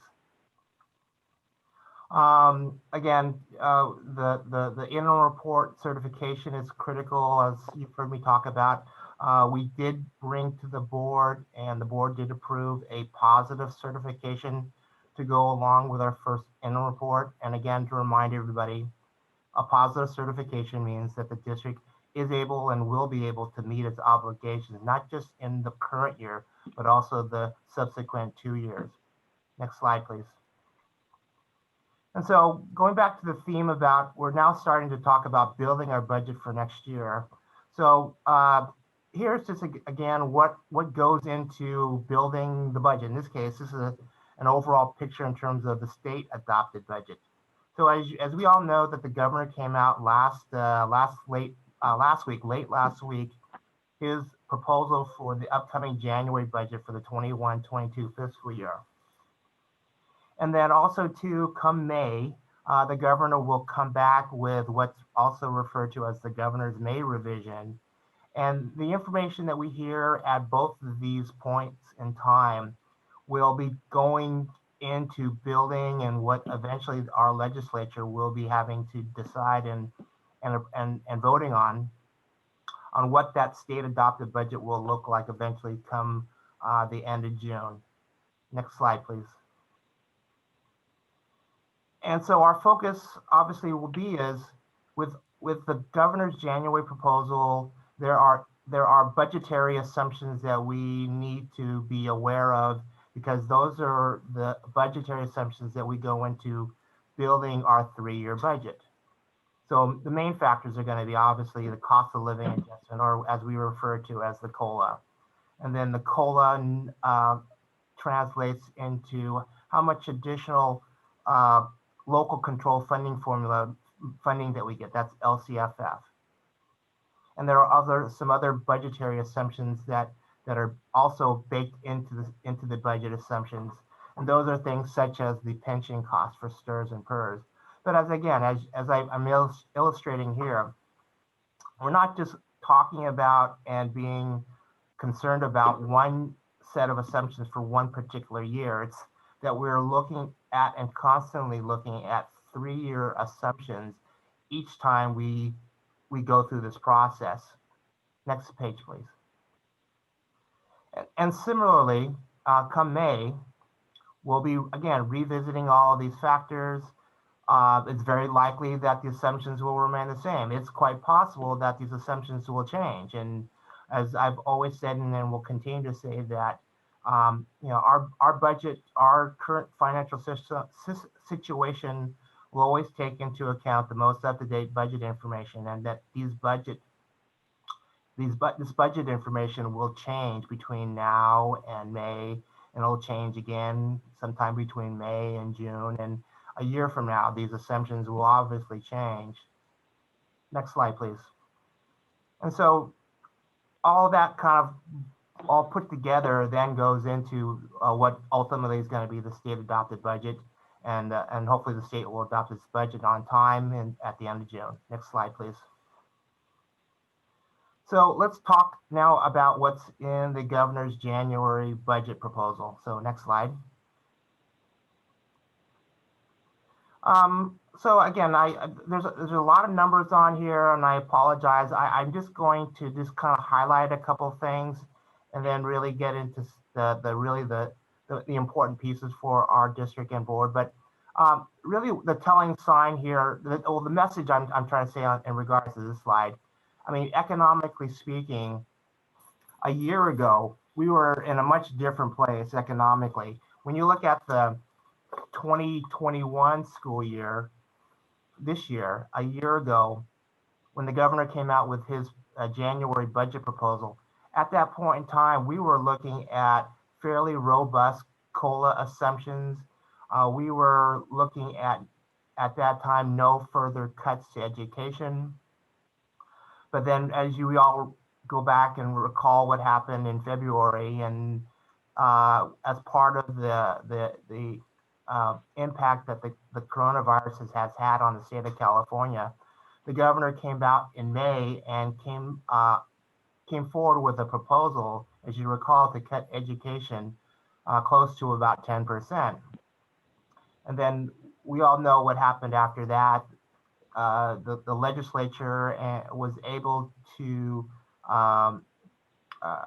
convince the governor to sign the budget that did not include that 10% reduction. However, there was not a funded COLA this current year. And then obviously now for the 21-22 fiscal year, really the positive news here is that where the governor was not originally projecting, or at least there was not a projection for any COLA for the coming 21-22 school year, the governor is proposing in his January budget to fund a COLA, and that's the one circle at the bottom of the yellow column there. He's proposing to fund next year's COLA at 3.84%. The 3.84% actually works out to be more or less the 2.31% COLA we didn't get this year, and added to that the 1.5% estimated COLA for this coming year. So that's more or less how they did their simple math to come up with the funded COLA. And then just to mention too, the differences between the statutory COLA and the funded COLA. The statutory COLA is just a formula for which our federal government determines what that cost of living adjustment is on a federal level. The funded COLA actually comes down to is what is actually appropriated under currently Proposition 98 and how much our governor and our legislature will appropriate in terms of state funding. So as you can see here, the governor feels that the state can appropriate or over appropriate some funding in regards to Prop 98 to take into account, obviously, the COLA that was not given this last year. And the only other thing too, as I mentioned, we are so blessed and so fortunate to be seeing something that would probably, we would never see in another lifetime, where the federal government has given us close to $26 million of federal stimulus dollars, albeit one time, to help get us through this current situation that we're in. So let's dig a little bit deeper into these numbers. So the next slide, please. So the first section here takes us back again 1 year ago. 1 year ago, with all of those robust economic factors, as I mentioned, we were talking about 2+% COLAs. As you can see also too, we were going to be seeing year after year increases with our LCFF funding. Interesting, I want to point out that although the COLA in those projected years were 2 or more plus percent, we are only projecting to receive a fair amount or smaller amount of year-to-year increases the LCFF. And the reason why the two are different is primarily because our budget, or at least our LCFF funding budget projection, presumes that we are still in a mode of decline of enrollment. So as we continue right now to project the decline of enrollment, we're not getting a dollar for dollar increase in terms of the COLA, because we are basing it on fewer students for revenue purposes. And also too, as we heard tonight, our conversation around the attendance rate. If our attendance rate improves, obviously this number improves as well, because this number here was based on what we have seen historically as that 95% attendance rate over time. But really the only thing else I want to pull out of this one part of the slide first is back again a year ago, based on that economic news, we were still acknowledging or still realizing that we still had a structural deficit with our budget. And to address that structural budget at that time, we were identifying that we would need to identify about $21.8 million of target cuts. And so let's take ourselves to the May revision. So when the May revision came along, and then again with that proposal to cut education by another 10%, that took that target number of cuts from $21.8 million and increased it to almost $58 million, just with that one set of assumption. But we all know that that assumption didn't materialize. So next page, please. So we know right now based on what we just presented to the board as far as first interim goes, we had no further cuts to our funding, but we were still projecting a 0% COLA in the multiple year projections as a first interim. And so with those assumptions, and also too, I forgot, also too, we did receive an initial installment, or the first installment of the federal stimulus dollars. We received about $14.5 million in August. So just with the federal stimulus dollars and that 10% cut that did not materialize, again, it took that $58.3 million target cut number that we were working with and cut it down to $19.25 million in terms of target cuts. And so as a Chris, if I may, I think I fixed my echo problem. I just want to make it very clear, though, that these are not our projections for COLA. These are the COLA projections given to us from the state in the governor's proposed budget and or in the state adopted budget. We don't determine what those projections are. They're given to us. No, thank you for clarifying that. I mean, exactly. We aren't economists. We don't come up with these numbers on our own. These are projections that are provided from multiple sources. And so that brings us to the bottom part of the slide and where we are today.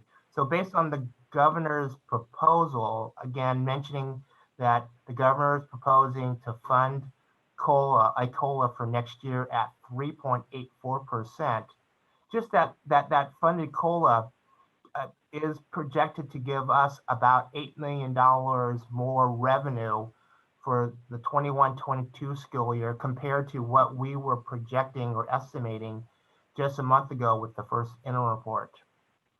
And then what we were so blessed to receive the second installment of federal stimulus dollars totaling $11.4 million.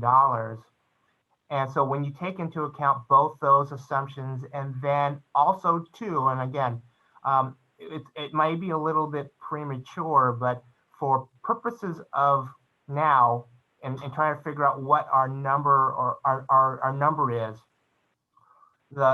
I'm projecting right now that the COLA that is being estimated for the 3 following years is going to be fully funded.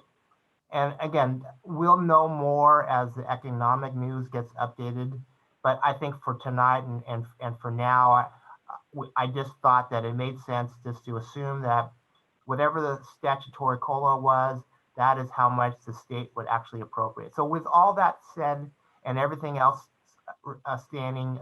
everything else remaining the same, it now takes our level of reductions down from 19.25 million now down to today $6.5 million. So we have come quite far from talking about having to cut 58 million down to 6.5 million. We are significantly down compared to where we were a year ago in terms of cuts. We were talking about, almost $12 million of cuts, but now we're down to $6.5 million of cuts. Next slide, please. And Chris, let me just add that, what's crazy about our current situation is when you think about this 26 million from the federal government and this proposed 8 million based on the governor's proposed COLA, you're talking about a difference of $34 million in a matter of 8 months based on 3 decisions. All 3 decisions out of the hands of Eastside, 1 by the governor's proposal for a COLA, and 2 by Congress passing the stimulus acts.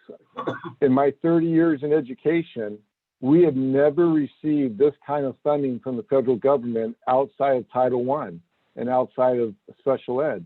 So this is truly amazing, and it's to the benefit of our organization, and it takes that immediate pressure that we had when we were talking in December and giving the board 3 scenarios of having to provide a detailed plan to the county by January 30th, because we were trying to find reductions of 19.25 million. We're now down to 6.5 million in a year out, further out. So we don't have that same pressure that we were feeling before we left for Christmas break.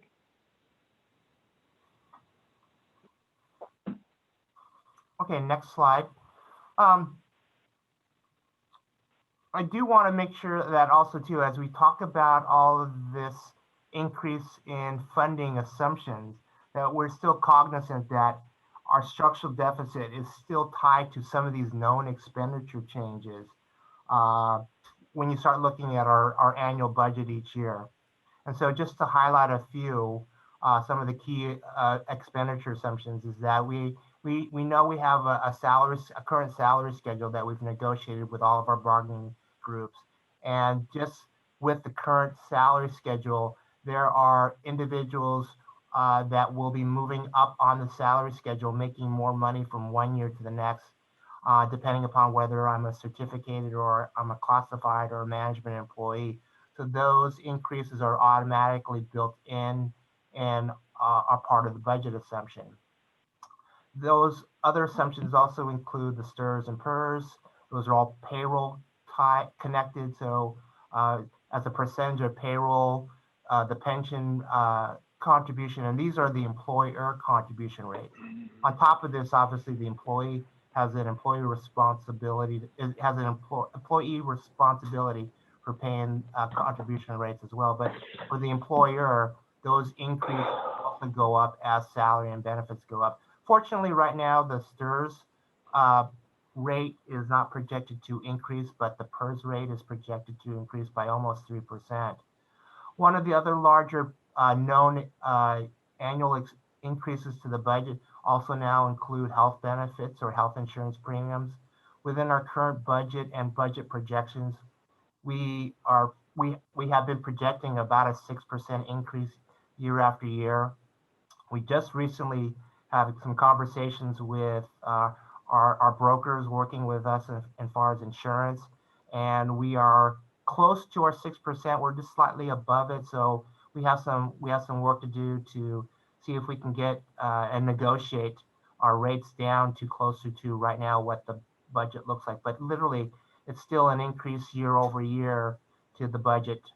And then some other things that also increase year over year are typical things like we have at home: insurance, our utility bills. So for our district, utilities and insurance project to increase 10 to 8% respectively. And then the last two main pieces, I think we've talked about this, and everyone is well aware that we do not receive sufficient funding to provide for our special needs program, nor our student nutrition services program. And so the contribution to continue to provide services comes at the expense of contributions from the general fund. So with the two programs, it's about almost close to $3 million increase just between the two programs. Next slide, please. And then, as I mentioned, and as the superintendent mentioned, I mean, $26 million, who would have thought? And as I said in my introduction, I mean, this was a very opportune life preserver that was thrown to us. But we do need to keep in mind that these are still one-time funds. We do need to acknowledge that, I mean, we have a very limited time to spend these funds. And unfortunately, these types of funds come with strings attached. So these funds have to be spent on certain things. And so that is the reason why that they are referred to as restricted funds. For our purposes of today, and when we talk about the multi-year projection, we're presuming that all of these new funds are being used to help offset the district's budget deficit. So as I said earlier in the previous slide, to get us down to $6.5 million of reductions, it is taking into account that we're using almost all of these federal funds to help offset that. But I do want to caveat is that as we start planning and getting ready to return to classroom learning, there may very well be some expenses or needs of the district that we haven't identified yet. And so should that come to be, this obviously is an appropriate source of funding to address those needs. So I just want to make sure that I mention that. Next slide, please. Yeah, Chris, let me just add here that the district has purchased or leased two 50 by 50 large rental tents that you have at weddings, outdoor events for each of our school sites that will be installed in February so that teachers and students can use outdoor learning. That's good through June, but now with this new money, we'll extend it to at least the first semester of the second of the fall. Also, you know, we purchased PPE equipment and safety measures for the school year. We probably should double down into the fall to make sure we have enough. And then potentially until students receive vaccines, We might need to invest into testing our students. So there are some unknown costs that we need to be looking at that these COVID funds will support. And maybe just one thing to add to that is that that's also, again, the reason I wanted to caveat that is that because if those additional things that we need to provide to return back to in-classroom learning, it may change that 6.5 number a little bit depending upon what we end up doing. And then this slide here is just really to kind of show you or describe for you how we are currently spending the first round of the federal stimulus dollars, the $14.5 million. So these are the broad categories. There's about 10 of them in terms of the areas of whether it's providing for PPE, professional development, providing specific services. These are all the different areas that, unfortunately, I guess we have to track from an accounting standpoint how we are spending down all $14.5 million of the funds. And then also too, Mayor, I forgot to mention that with the passage of the second round of stimulus fund, we were also blessed with an extension of time. The original plan, the original thought was that these federal stimulus dollars needed to be spent or obligated by this last December 30th of this current year. And so thanks to Congress, they've extended the timeline out to December 31st of 2021. So we have another year to spend down those funds. Next slide. Actually, so now let's talk about the multi-year. And so, as I said a little while ago, we've now reduced the amount of reductions or ongoing cuts from what I had shared with everyone on the board at the first interim report. So that $19.25 million of cuts that we are talking about making as early as the 21-22 school year now has changed. So I've changed scenario 1, and really to ensure that we meet our 3% reserve in our current 3-year budget, we would need to identify about $6.5 million of ongoing cuts going into the 22-23 school year. Next slide, please.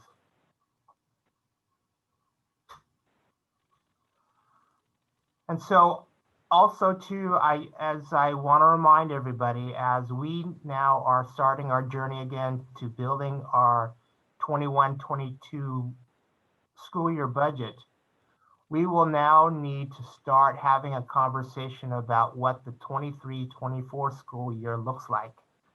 And so based on our current forecasting, that although we are talking about making identifying $6.5 million of ongoing cuts in 22-23, and that continues on for the 23-24 school year, our budget is still projecting a deficit or an overspend of about $25 million.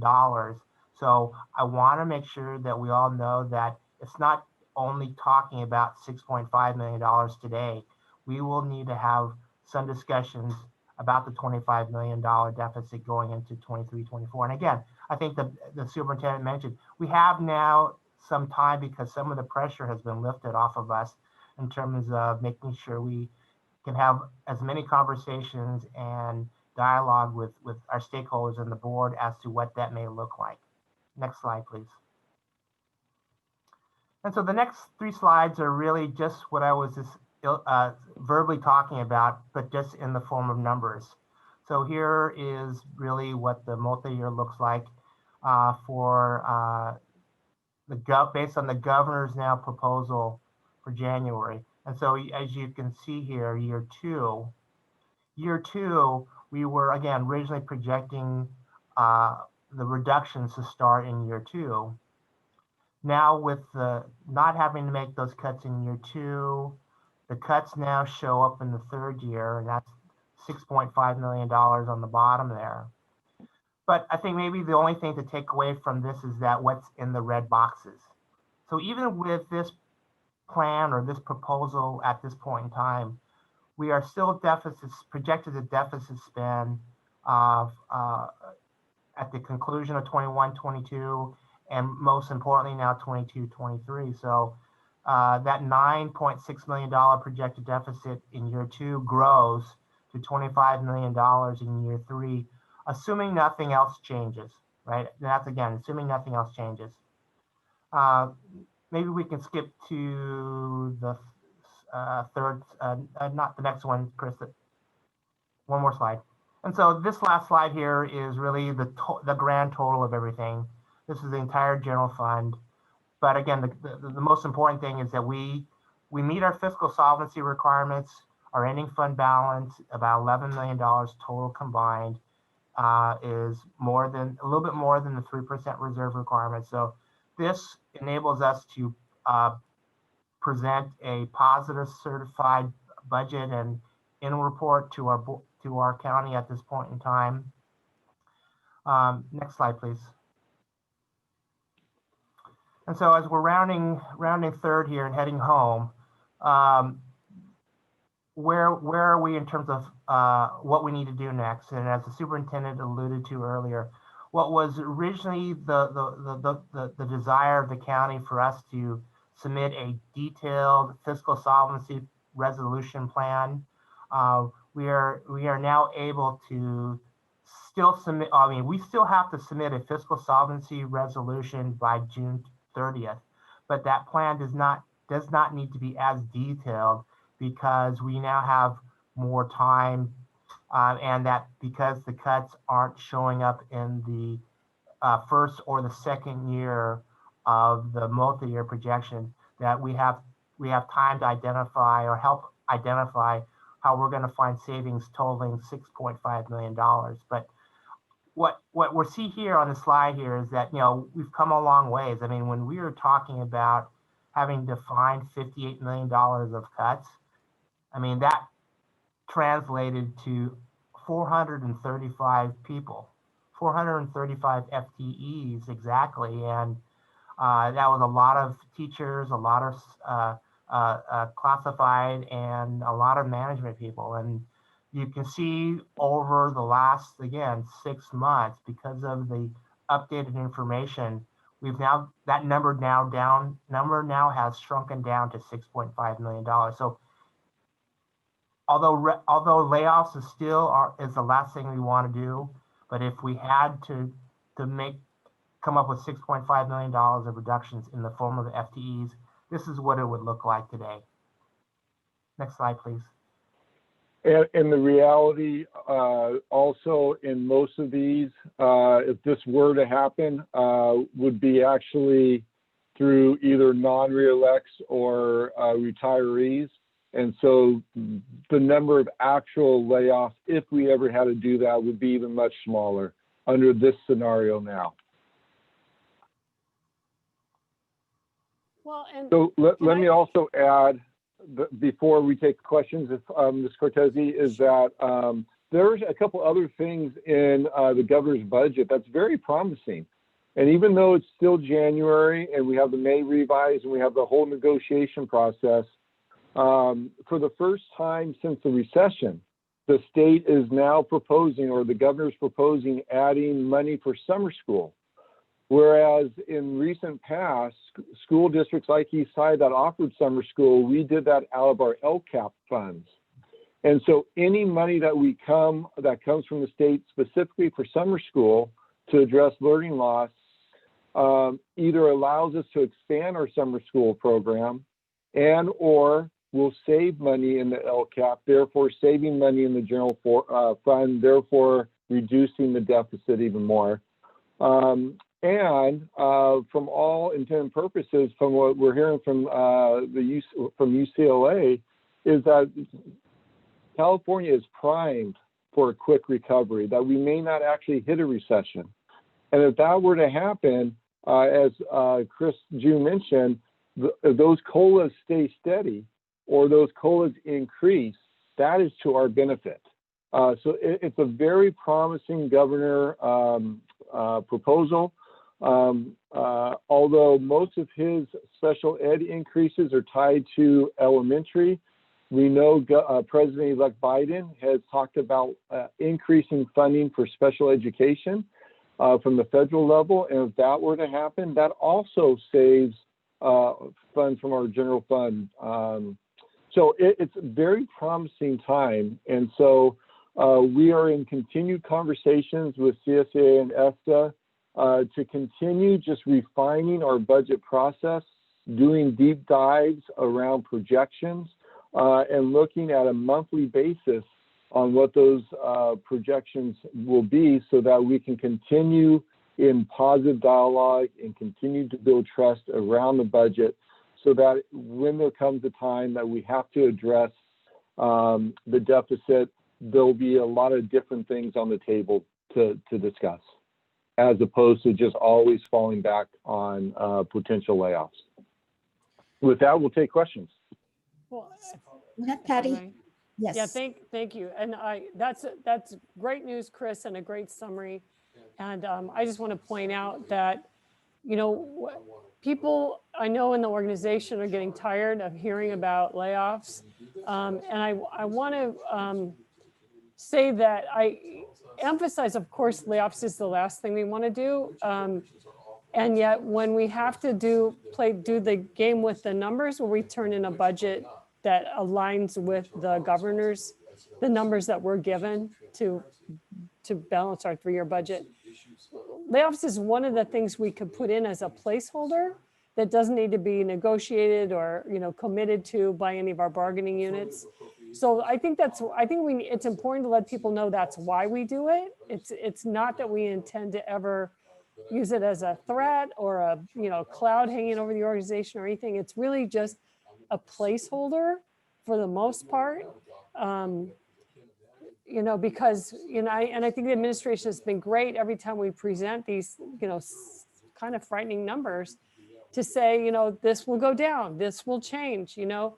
And I just want to remind people that that's why we do this. You know, that's why layoffs is the catch-all, I guess, to help make our 3-year numbers work. Thank you for that. Ms. Chavez, you have your hand up? Yeah, you noticed it? Can blend in. So Chris, I want to reiterate a point that you made. I think Chris Ju had mentioned, like, what was it, 6.5 or 6.8 million in deficit. That equals like 47, I think, certificated and 35 classified, something along those lines. But Chris, you said that with retirement, for example, a large part of that number is like it balances out, right? Through attrition, yes, through attrition. Through attrition, yeah. So really honing in, while there might be the scary number of the 6 point whatever million, there's that attrition that we could count on for that amount of money. Thank you, Chris.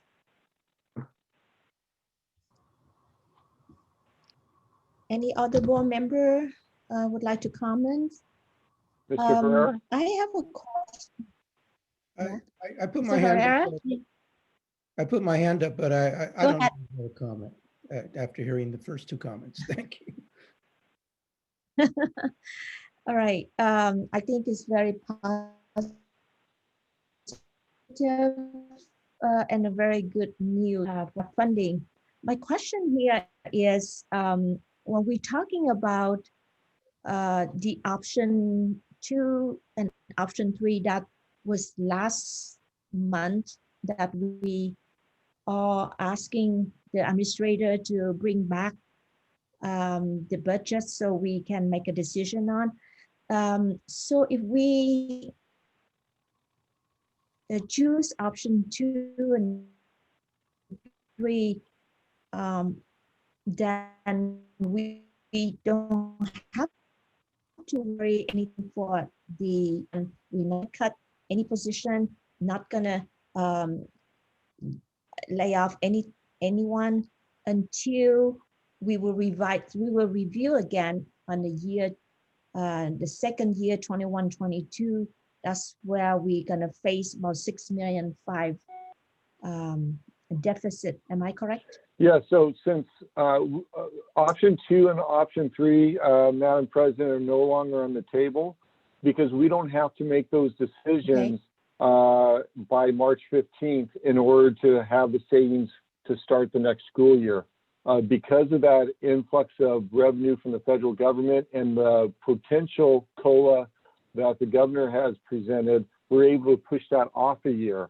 And so that gives us just more time to continue to refine our process, do deep dives in certain areas of projections and expenses, and just continue to run a fine-tune machine here. And so, yes, that's why you don't see option 2 and 3. They're no longer on the table at this time. Awesome, awesome. Any other comments? Is that from ESTA or CSEA or from our board's student representative? Do you have any other comments? If I don't hear anything, then we can move on. Thank There's no you, public comment at this time. staff, Christian. Oh, you do. Okay. All right. So we will move on to item number 10, right? Is a public member who wish to address the board. There is no written And public comment at this time. oh, no public comments. Awesome. No written Awesome. comment. Okay. A written comment. Thanks, Mr. And there are no Ramazzi. hands raised. No hand raised. Okay, thank you. Because I cannot see the participants, so I apologize for that. Thank you, Chris, for look out for me. All right. So the item number 11.1 presentation. Oh, before we move on to item 10, I forgot. Do we need to make any motion for the presentation 8.03? Because the presentation, discussion, and action. So we don't need to make a motion, correct?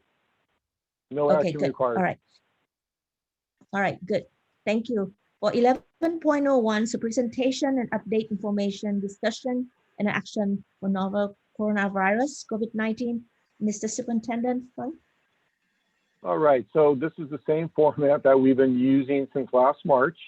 I thought it was important to let the board know that we're still in the purple tier, although we have also the stay-at-home restrictions from the governor.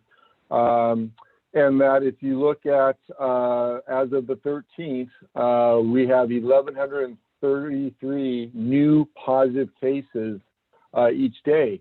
And I remind the board that when we went to distance learning back on March, what was that, 13th, 14th, we were at 49 new cases a day. So we still have a long ways to go. And I think what we're seeing here with this 1,100 cases is that spike from Christmas and New Year's where people socially gathered or traveled and what have you. So we have a ways to go before we get back to that orange that we were just at about 6 weeks ago. And this slide is just a reminder of the 7-day rolling average of new cases, which is 1,300. I want to remind the board that we have a 4-phase reopening and that we're currently in phase 2. And phase 2 is our most vulnerable populations. And that happened once we came off also the watch list. And this is all voluntary. So it's voluntary teachers and staff who are able to come in and work with students, particularly around intervention support. We've always offered supervision of students that needed support accessing broadband. And now, you know, for the foreseeable future, we're going to be in phase 2. And the real question is, will we expand to phase 3? And where does phase 4 come in? And so let's talk about that. Just as a reminder, when we talk about phase 2, we're really talking about students that are struggling the most who are our special needs students, our English language learners, foster youth, McKinney-Vento, but also looking at students at the 6-week, 12-week grading periods and saying, okay, how many of you are struggling with lower grades, particularly with Fs? Let's provide you in some cohorts to come on campus for intervention. Right now, those numbers are just, they're not happening after Christmas break because people are still have that anxiety of the spike that's happening. Right before Christmas, we shared with you that each site had a handful of cohorts being supported. And we're hoping that those cohorts will start back up here when the numbers start to go down again. Our attendance rate continues to be strong. So if you look at the end of the first semester as a district, we were at 96.5%. As I remind the board that pre-COVID, we were just under 95% as a district back in 2019 and 20. And with COVID, our attendance rate has increased. And then the first week back from Christmas break, it was at our highest at 97.08. So our kids are showing up. Our kids want to do the right thing. Attendance doesn't necessarily mean engagement, but you have to show up is half the battle, and our students are doing that. So one of the things that is part of our reopening plan is vaccinations. You know, we talked about that we would not be back in school in person fully until vaccines are widely accessible.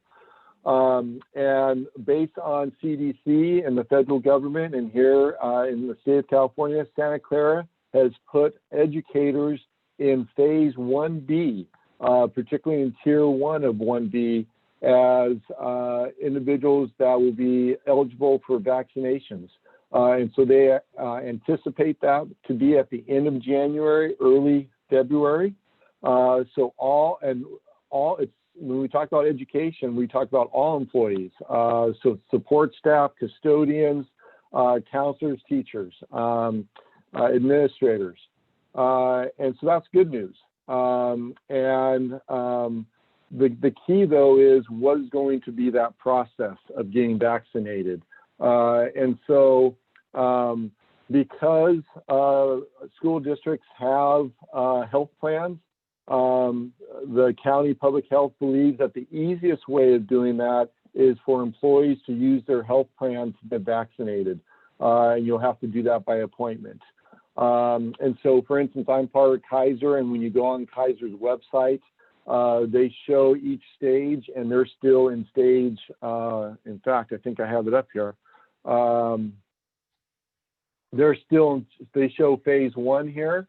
We're in phase 2, we're 1B. So as soon as this bubble is darkened, then we call to set up our appointment to get vaccinated. And that should be similar with each of the health providers that we have. And so that's exciting, that our employees will get vaccinated soon.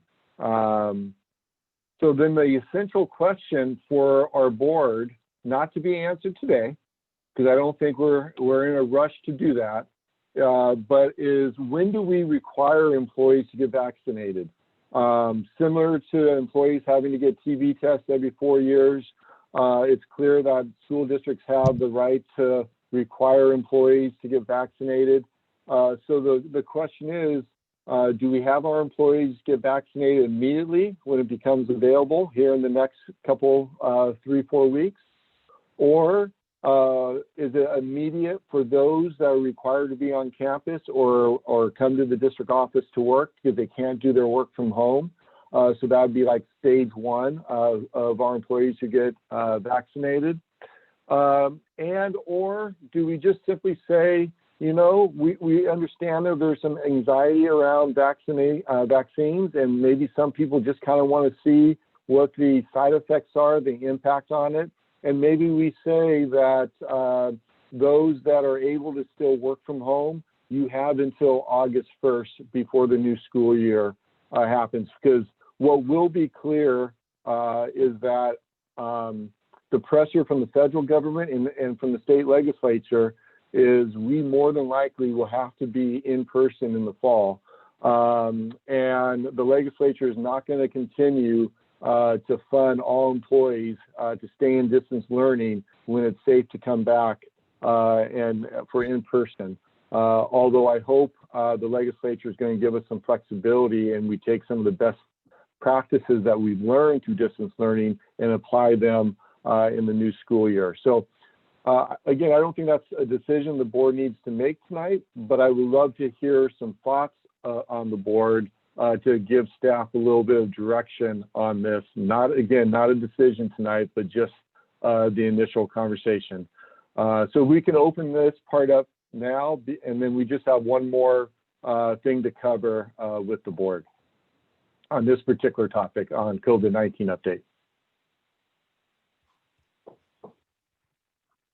All right. Any board member want to have any comments on the essential question that Chris just brought it in? I see Patty's hand up. Yeah, Patty, thank you. Go ahead, Patty.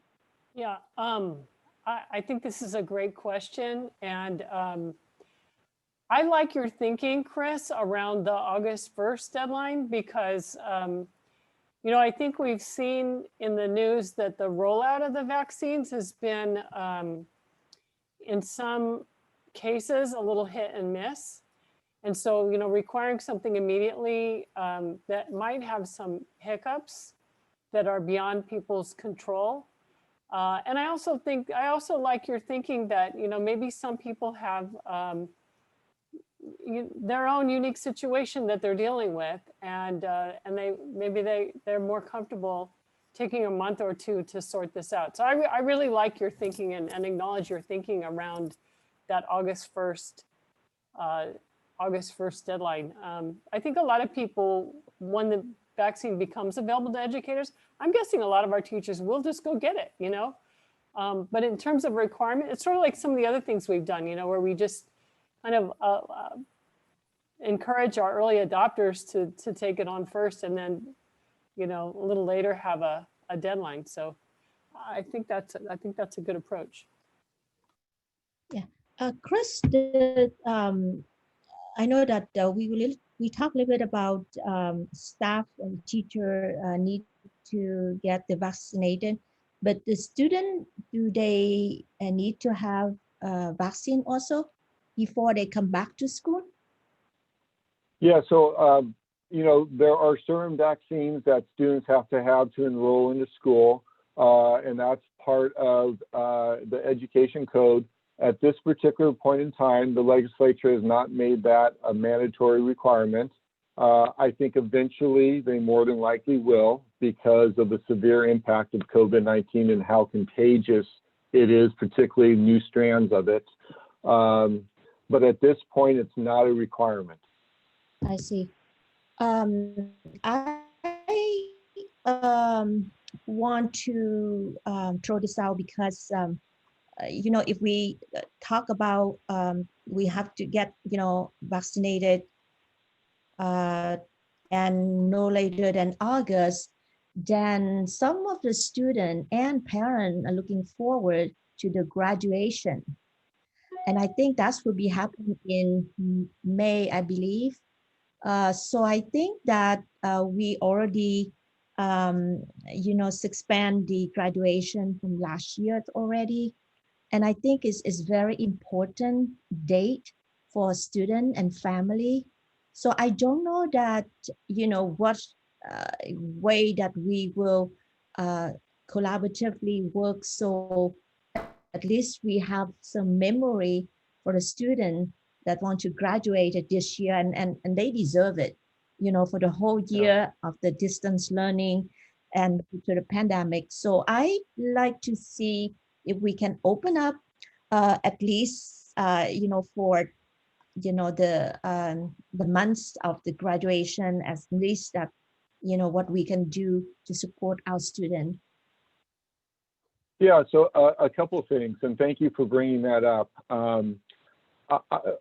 You know, I'm going to be reconvening the reopening task force. Our next meeting will be on February 1st to begin discussing what could it look like in late spring for in-person instruction if employees are vaccinated. And my recommendation, more than likely, to the task force and to the board will be that we continue to make this a voluntary experience. So I think as more instructors and more employees get vaccinated, they'll be more open to coming back to school. But I do fully hope to be able to allow or to recommend that we have graduation ceremonies. Now, it would still be based on public county health on the gathering size, but I can't imagine between now and the end of May that we would not at least be able to hold in-person graduation ceremonies for our graduating seniors. So that's the caveat. The seniors coming together and having a ceremony, I think we can accommodate that. Whether or not the county public health will allow gatherings large enough for families to attend, that will be up to the county and their recommendation. All right, thank you. I see Ms. Chavez has her hand up. Yes. Go, Chavez. Thank you. Yeah. I agree, no later than August 1st. And something that's coming to mind is our first day of school. And I want to say that there's a booster shot, right? So there's like 2 that people need to take. Are we suggesting the second one by August 1st? Absolutely. Okay, great. They would have to be fully vaccinated. Oh, okay, great. Because I nightmare to have plans and have a lot of teachers not meet requirements or whatever to be in person if that's the route that we're going to go. I think also there should be some sort of staggering, right? Because how many employees do we have? Just under about 2,600. Okay, so that's a good amount of employees. I think I'd be curious to see how administration thinks if it's easier to stagger based on situation. That also leaves room for anything that could come up, right? Because you just never know. Yeah, so that would be something I'd like to see as we consider a full plan. I don't know if, everyone by this date makes sense, but it might. Yeah, those are my. Well, certainly based on the feedback from the board, we'll bring back a formal resolution so that's very clear and detailed so all employees know the expectations and the timeline. Yeah, I think one of the reasons why I think maybe a staggered approach would make sense, at least from my perspective, is everyone has different circumstances and we want to honor that and provide as much flexibility while supporting our employees in this. So. Yeah, so if the vaccines become available at the end of January, beginning of February, we're giving them almost 6 to 7 months to get their vaccinations completed by August 1st. I think that's pretty good flexibility. Yeah, okay. Thank you, Chris. I see Mr. Herrera's hand. Yes, I agree with number 2 and number 3 immediately for those on campus or at the district office, and we're assuming that it'll be available for them to be able to do so. And otherwise, no later than August 1 with fully vaccinated, and that just seems to be, based on my current information and understanding, that seems to be the appropriate way to proceed. In terms of immediately when it becomes available, I think there'll be a lot of people self-motivated, it won't need to be required by the district. So. Yeah. I would like to. Rogelio, would you like to add anything? Oh, I'm sorry, Madam President, go ahead. I got the chat say that Wendy Steckman also raised her hand. So I would like to invite her to comment. Wendy?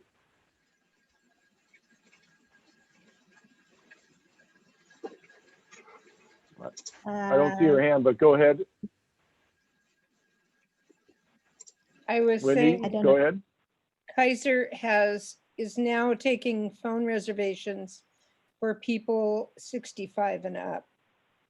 And as it's about a 2-hour wait online or on the phone, but as of January 22nd, they will open their online reservation because you have to have an appointment.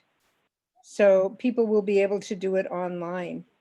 And that might be something the district wants to share with people. And is there any way we could use school nurses? You know, when we did the polio vaccine many years ago in the 50s, it was at school. Everybody lined up and went to school and got their little sugar cube. And the schools it was a spectacular job, and it was done in fairly short order, and everybody just waited in families and went through. That might be something that the district could consider, having your school nurse come on site and do everybody who wants to come through. Yeah, thank you for that. At this point, that is not an option because of the tracking of the vaccine and where it's being dropped off. And then the fact that you have to keep it refrigerated. We don't have the sub-zero ability to keep those doses that cold, but the federal government's not issuing them directly to school districts. You have to go to your health provider for that. But you're absolutely right, Wendy. As soon as we know for Kaiser and any other health provider how they want our employees to what procedures they want to follow, we will inform everyone and make sure that people have the greatest opportunity and as quickly as possible get vaccinated for those that volunteer to get vaccinated quickly. Thank you, Wendy. Ruiz, would you like to? Yeah. Anyone else want to have a comment? How about Bruce? What do you think about this vaccine to students? I totally am on board with having vaccines for students, but as you already know, we are kind of like the least affected demographic, right? So it's okay for us to have the vaccine, you know, after everyone else does. So as long as all the people that are vulnerable, the vulnerable groups of people are vaccinated, then that's okay, you know. And then if there is a chance for students to get vaccinated, that's also really appreciated. So that's pretty much my perspective on that. Great, thank you, Bruce. So Chris, you will bring back to the board with the task force and our comment today from the board, correct? Correct. And then if we can just hear from legal counsel, if there's anything that I might have missed or just his interpretation. Thank you. So I would just add that, as with everything related to this pandemic, the issue of vaccination is raising a lot of complicated and complex legal, logistical, and public health issues. There has not been a lot of guidance on this issue coming out of the state. There was some recent guidance by the EEOC at the federal level, which we have looked at and I've shared with the administration. So we'll continue to monitor the situation. A lot of this could be resolved through legislation at the state level, but that's very unlikely, at least in my assessment. It's unlikely to happen anytime soon. And so we'll just continue to monitor this and then work with administration to really work through a solution and how this gets done. Thank you. Thank you, Rogelio. No more comments, so we will move up to item. Well, I'm sorry, Madam President, I have one more piece on this presentation for board input. Yes, go ahead. And so yeah, thank you. So the final piece under COVID-19, we have a response to COVID-19 that we would like the board to consider. Again, not for an answer tonight, but for direction that we hope to bring back at the January 28th board meeting. And it's simple, the central question is simply this. Similarly to what we did with the grade for last spring, where we did not want distance learning to impact a student's grade in a negative way, should we consider a board resolution that takes all semester F grades, grades that students have already earned, and turn them into what's called no pass or NP grades? And what that essentially means is that the student would still be required to retake the course and pass the course in order to meet graduation requirements, but the no pass would not impact their overall grade point average on their transcript. So not knowing their situation at home, not knowing how hard or what negative impact distance learning has had on them, knowing that not all distance learning in each classroom is equal, and the experience of each child through distance learning is equal, we are suggesting, and this came through an ESTA member, it was actually a teacher's recommendation, which is a very good recommendation. We would like to hear some input from the board on this, because our goal is to bring it back as a resolution to the January 28th board meeting. So any thoughts? Well, to me, I think this is a good idea to really give another chance for our student to receive the no pass grade. They have to retake the class, but would not be impact, on the GPA because during the pandemic. But I'm glad that you brought this up, and you already talked with ESTA leaders about this, subject. Yeah. We did bring it up and had a good conversation with ESTA. And although it was not necessarily endorsed, it was also not disagreed with. It was just a conversation that we had. It was a very positive conversation. And maybe by the 28th, there may be a full recommendation to support it. But at this point, it was just a positive conversation. I'm glad to hear that. I'm open up for all my board colleagues. Anyone would like to comment about this issue? Ms. Chavez has her hand up. Yes, thank you. Go ahead, Laura. Thank you. I definitely think that we need to ask ourselves, what can we do? Because of the pandemic, it's just really difficult, especially for our students, in trying to figure out learning. And for all the reasons that you said, Chris, it's not the same situation for all of our students. They're not all set up to excel in the same way.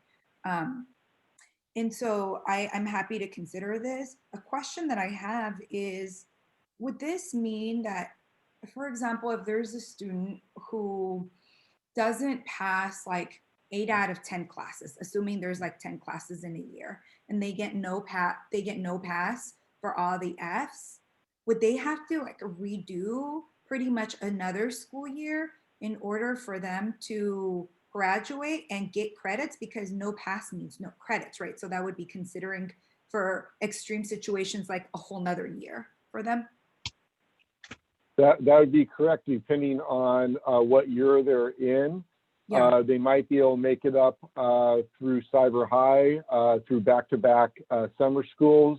But if they're currently a senior and they got 1 or 2 no passes and they need those 2 classes to earn 220 credits, then yes, they would have to go to summer school and not be able to graduate on time. Got it. Okay. Yeah, that's helpful context. I think, as we think through this and work towards a decision next week, I'd like to be clear on all of that stuff and what that would mean. But I am really excited to be talking about this because I think this is important and we need to be having this conversation. Thank you. Thank you, Lorena. Bruce, you raised your hand. Go ahead. Yeah. So from what I'm seeing, giving students no pass if they get an F is a good approach to giving them a proper cushion to I would say future endeavors, because like when I think about this, an F on their transcript is not going to be very beneficial, and it would perhaps kind of become a disadvantage for them in terms of their career or life choice, and we're still already giving them that second chance, right? Like retaking that class and redoing anything to get those credits back. So this overall, this would be a really good idea to help these students for their future.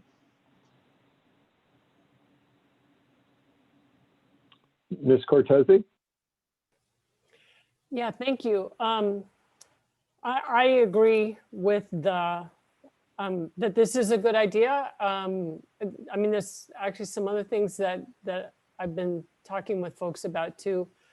I brought this up with someone, and so I see in your description here that this is for, how did you word it? All semester grade. So this is a grade that they've already earned. So what would that mean? Okay, I'm not being very articulate, but when we set up the grade floor last spring, we inadvertently created some unintended consequences where students said, oh, well, I'm already happy with my grade, so I don't really need to show up or do any more work, right? That was certainly not what we intended to happen, right? Similarly, someone brought up, well, if someone has to make grades for sports now, having sports, of course, is a whole nother question, but maybe there's some sports that can happen like track or I don't know. But we wouldn't want a student who was teetering on the edge to say, oh, well, I'll just take an F because then it won't impact my eligibility, right? So have we figured out a way to address, would this impact something like that, or is there a way to mitigate that? Well, we can certainly put language in there that does not allow a student to use this just to become eligible because they didn't take care of their requirements. Even now, you could have 2 Fs, but you'd have to have 4 As in order to have your 2.0 to be eligible. So I think we could say for athletes, they can't have more than 2 no passes to apply towards their GPA. So we can certainly take that into account. I'm very skeptical if we're going to be able to actually have an athletic season this year. And if so, it's going to be in the final 6 weeks of the school year. And so to allow for some support for a current athlete, I think would be very similar to what the NCAA has done for their athletes, where they've said that this year, even if they got to play in a sport, it did not count as a year loss of eligibility. So they retain their year of eligibility. And so at the college level, if they're giving their benefit of an extra year to play, I think it's okay for potentially a student that may normally be ineligible to still be able to play if we even have a sports season this year. Oops. Okay, good. That's helpful. I just want to make sure we're thinking through these sort of unintended things, impacts. A question someone brought up to me, and I would like to hear from the administration or my colleagues. What would be the impact of having a 1-year COVID exemption for graduation? Because by aligning our graduation requirements with the state rather than our own historical graduation, what would be the impact of that? Because to Board Member Chavez's point, if students are getting numerous Fs that's not something they're accustomed to doing, this would maybe take some of that pressure off. So I'm just tossing that out there as a consideration. Wow, this is a very good topic. I don't know that we want to have another discussion, or we want to table what we have right now and open up, another discussion. Can I just say one more thing? Yes. Patty, what you said made me think of something. And Chris, your response to of maybe we limit it to 2 classes where you can take no pass. I want to get clear on how many students are failing like their whole course load and what subgroups are those, because I would not be surprised if there are families and students that say, I need a redo. I need a year redo. And if we limit by saying only 2, then it's a disservice to those families that might need a redo, to those students who might need a redo.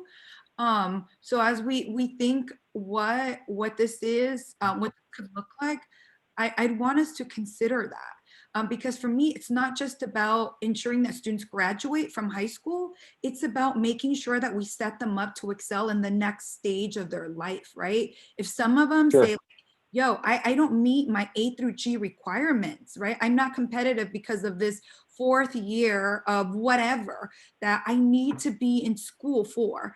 And at home, like I don't have, like the circumstances don't allow for that. What are we doing to support all of our students across the board? So Yeah, so just to be clear, that 2 carve out was for athletes, not for everyone else. Just for the Just if I may add, if I just may for add, eligibility. yeah, it would be just for eligibility purposes, and it's not that we would limit. We would change. Our intent is to change all semester F grades to no pass. But when you look at, if we do have sports, the eligibility, when we look at it, they would still be looked at as you would look at an F for eligibility purposes. But for all intents and purposes, our intent is to have all semester F grades turned into no pass grades across the board. I see. that's helpful. Thank you. In terms Are we of your question, Patty, about a 1-year emergency COVID line with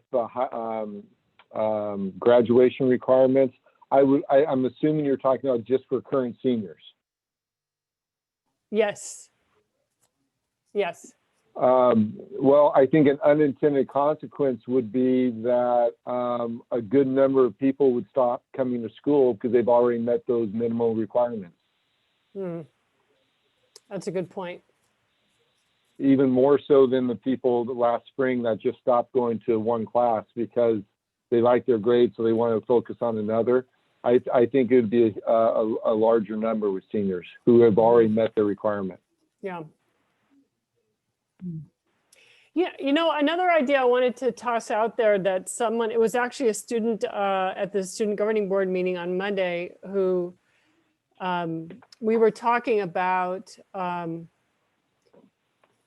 grade. I forget what the at YB they have that grading. You call validation. Grade validation, right? Where if a student excels in a course in the 2nd semester, that their grade can their 1st semester grade can be replaced with the 2nd semester grade. And the reason the student brought that up was that it's taken this dive into distance learning has been a little like shifting your car without a clutch, right? It's just been a little chunky and clunky, and it's taken all of us, really, especially our students, a little while to hit their stride in distance learning and kind of figure this out. So I don't think that's anything we can require, but I sure would like to make sure our teachers know that kind of thinking about grades is available, and maybe encourage it wherever possible. So I just want to put that out there too. Yeah, I think that's a a deep dive conversation around future conversations around grading. I think a year and a half, 2 years ago, we just touched the surface on grading, and there's so much more we can do. When you think about a school like Yerba Buena, where their math department as a whole has agreed to do this, it took, I would at least say, a couple of years for the former principal, Tom Wynn, to actually have multiple conversations with that department over the course of several years to get them to move in that direction.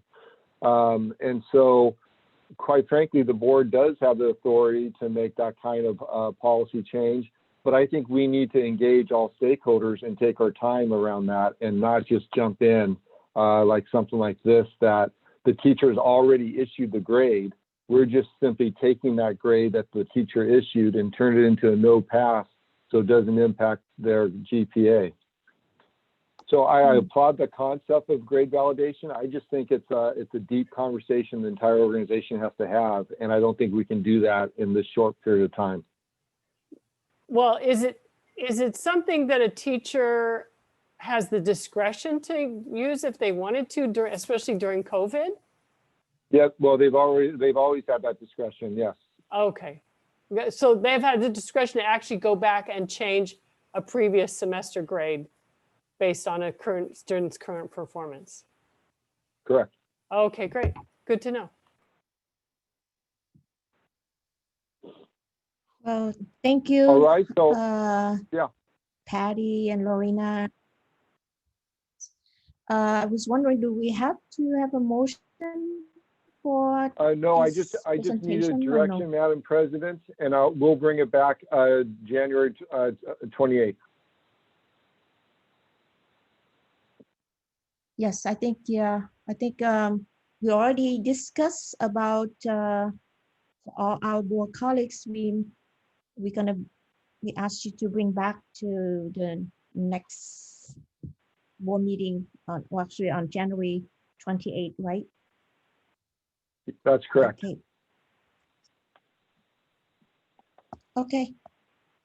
So, anything else, Chris? No, we can move on. Thank you.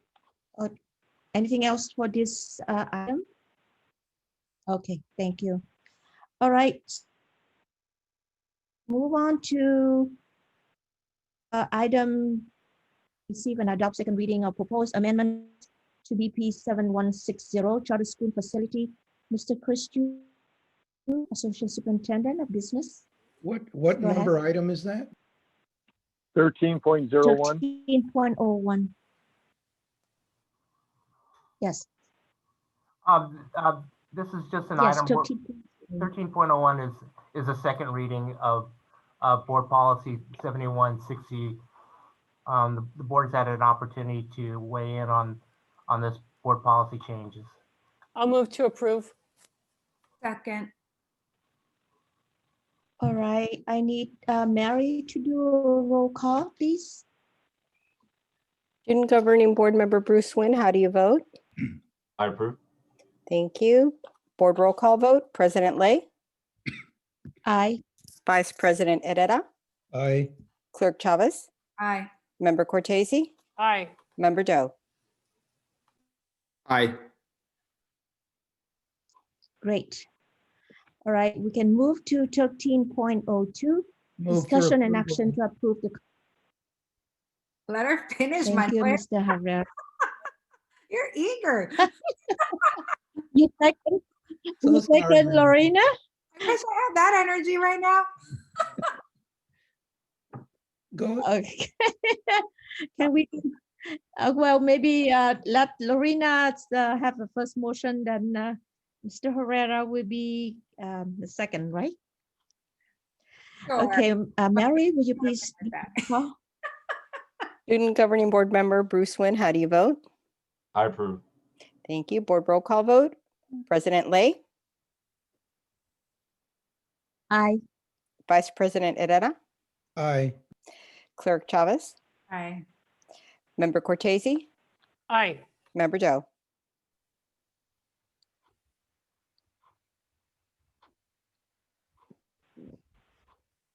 Did we hear? Member Doe or not? We lost connection with.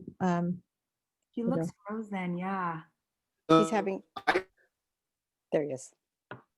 Okay. Thank you. Thank you, Brian.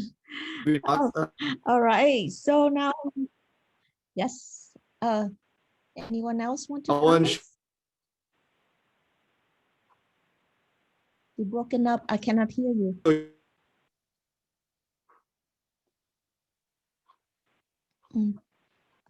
I have difficulty to hear you, Brian. Sorry, I'm gonna remove myself the video. My internet connection's a little bit unstable. Okay. All right. No problem. Thank you, Brian. Anything else from you? No. All right. So we move on to, well, no, nothing's on 14, 15, 16, 17. We need to have to approve the 17.01, right, Chris? That's correct. Or not? Approve, Yes. approve the amended Career Technical Education Advisory Committee for the 2020-2021 school year. It's the entire, Anyone it's the, want? Isn't that part of the consent calendar?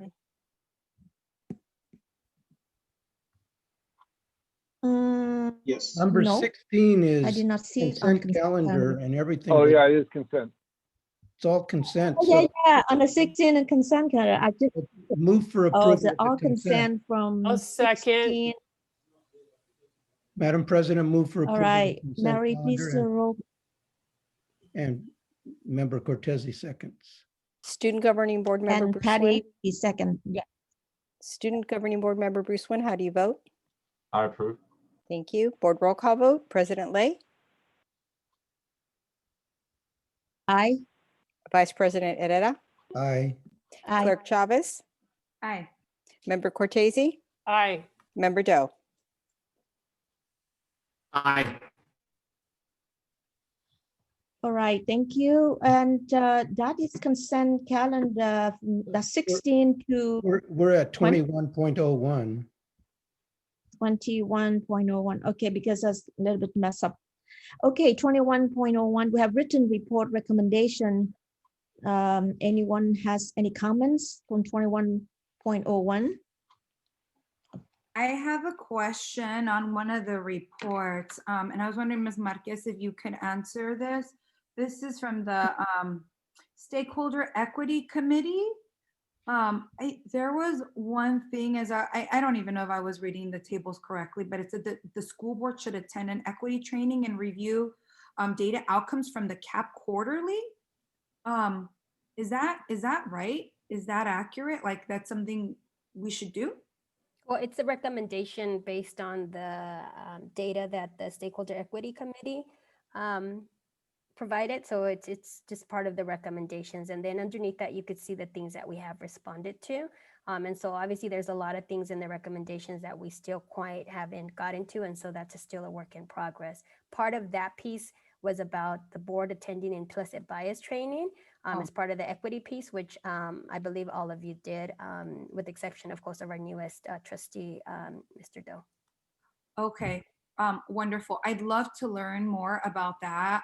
If there's anything aside from the implicit bias training, I think it's important for us to keep on engaging in these learnings as much. And I believe, if I'm not mistaken, the board also participated in some additional work with EPIC Education through Dr. Nancy Dome. So that also is part of that recommendation piece. Okay, great. Thank you for clarifying. Absolutely. We also did some book reads Yeah. around equity. Yes. Shattering inequities, right? Great ones. Yes. That's excellent. Yes. Okay. I have a comment on that same report. I think it's on the report. Yes. It's okay. Okay. Go ahead, Okay. Patty. Thank you. Is that? So these are. Yeah, go ahead, Patty. Go ahead. Tracy, you're saying this is still a work in process? Yeah, Stakeholder Equity Committee was developed as a result of the findings and the agreement made by us with the Office for Civil Rights. And so we continue to work closely with OCR as well as SEC in addressing the disproportionality that you just saw in our KPM specific to suspensions and discipline referrals. And so we continue to have the stakeholder equity committee meet, review the data, make the recommendations, and then we obviously work through some of those recommendations. The SEC also understands that there's some recommendations that are part of negotiations. And so there's some items in there that you'll see that have to be done through negotiations. Yeah, so one thing I read that kind of struck me was, staff who target students or abuse discipline protocols rules should be held accountable. And I don't disagrey with that necessarily, because I think we all need to be held accountable. I don't know, that struck me as sort of like, maybe I'm reading into it a little tone or something, but I would love to see, and I've been suggesting this for a while, that we develop some kind of restorative process for the adults in our system as well, because I think that would give them some sort of an empathy or some experience to draw from in terms of then creating those restorative experiences for our students. So that's just something I'd like to feed back to the group or feedback to your team as you're looking at how do we implement some of these recommendations. Yeah, and a lot of it is connected to the presentation that you just saw earlier today. A lot of the things that Dr. Powell mentioned and shared, and so it's very much closely aligned. This was just an update that per the board's request that we wanted to make sure that we provided for you so that you could see the ongoing work of the SEC and how it connects to our KPMs. Thank you. Awesome. I would like to comment about the item 21.03. Thank you for the report that I asked for PK.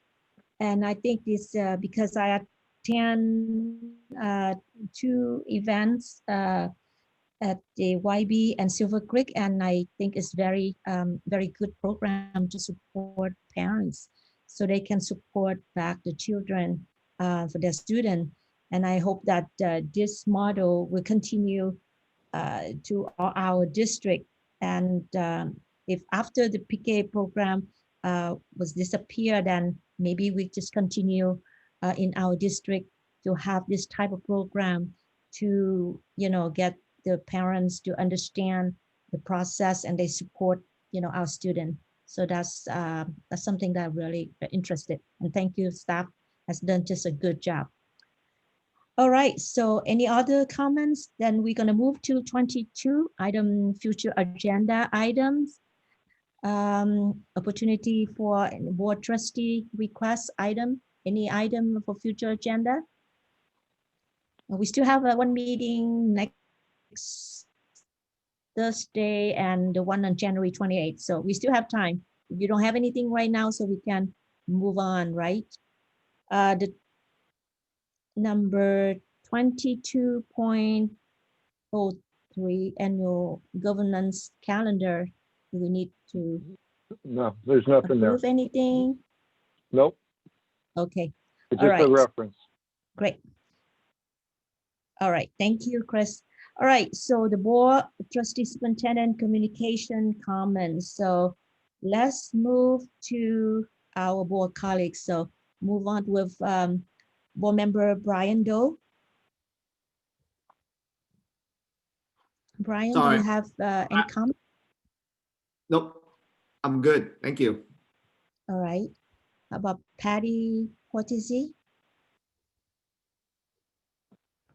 No, just as I said, it's it's great to be back for another term, and grateful to be working with students again, and looking forward to a promising year, 2021. Let's hope that it fulfills on all that it hopes to be.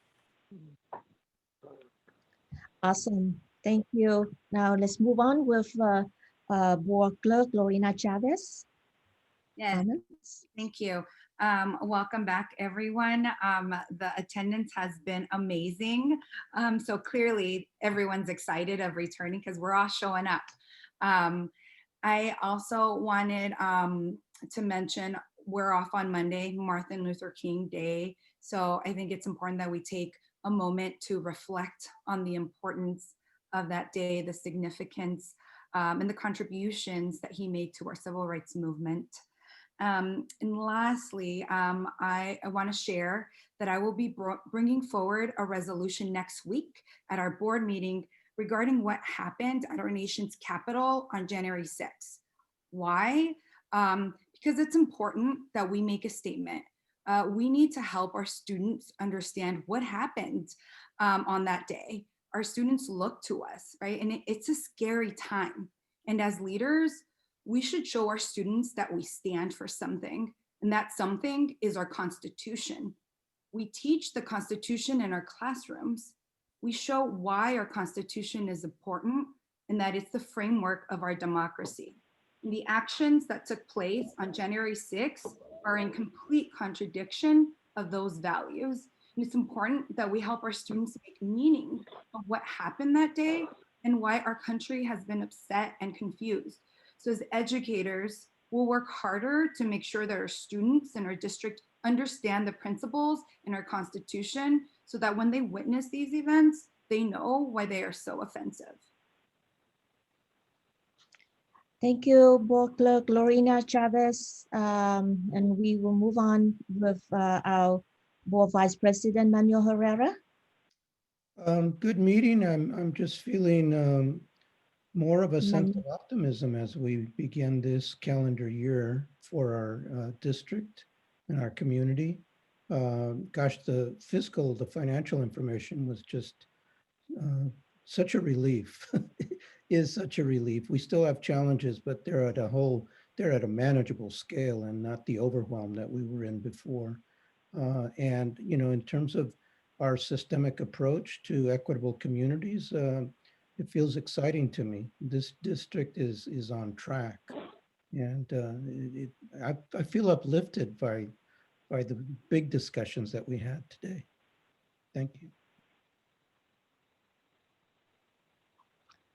Awesome. All right. Then I think the next person is Bruce. Bruce, go ahead. Yeah, hello. So I have a few comments. So first of all, I acknowledge and agree with what Lorena, board member Lorena has said about the current predicament of our world and our country right now. And I do hope that students like us will be able to step up and do what's right in the name of justice.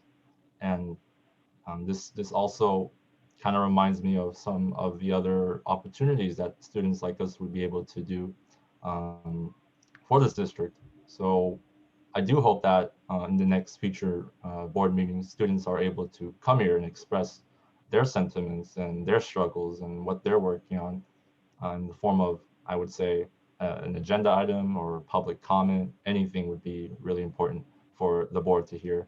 And even with that, I do encourage that anyone that would want to kind of step up from their role as a student to navigate to a leader would be able to receive some sort of award. And I did look around for a few opportunities. I'm sure many of you have heard about the California SEALs, such as the SEAL of Civic Engagement. This is one of the ways students would be able to be rewarded. And I highly encourage that that SEAL could be passed, perhaps this year or in the future years. And I would say the Student Governing Board is working hard to make sure that is acknowledged, and things will get better from then on. And I'll talk to board member Cortese, board member Chavez about that. Yeah. Awesome. Awesome, Bruce. I think my comments is Happy New Year to everyone. And I'm very excited to see the budget. It's very positive. That's the one first thing that I look into this agenda. And I think is an other report is very great report that we look into how we're going to support our students.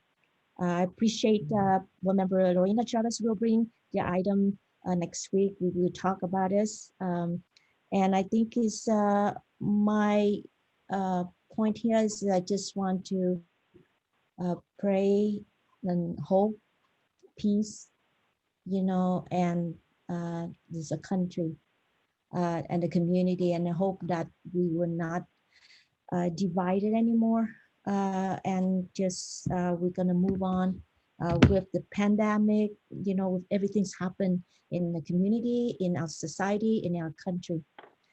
So that's all I have. And I just want to say, appreciate all the staff, administrator, teachers, everyone that we are coming back to the first week, actually, yeah, this about first the second week, and we continue to work and support our students. That is our goal. So the next person I'd like to ask is Mr. Superintendent Fung. Do you have any comments for today? I just want to thank, thank you. I just want to thank Ms. Marquez, Ms. King, and Dr. Powell for their presentation tonight, as well as Mr. Ju and his presentation on our budget. And I just really appreciate the board's dialogue tonight. This was a very uplifting board meeting, and I agree. There's a lot of hope there, and there's no question that the district is tackling the right issues and is certainly moving in a great direction. So thank you all for your support. Thank you. Board meeting evaluation, I think is we finished this before 10 p.m. so that will be good.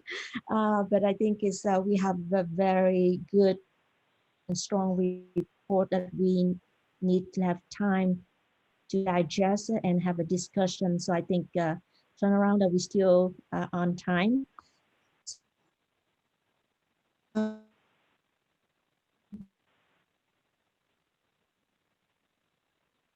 You froze there, Madam President. We don't have any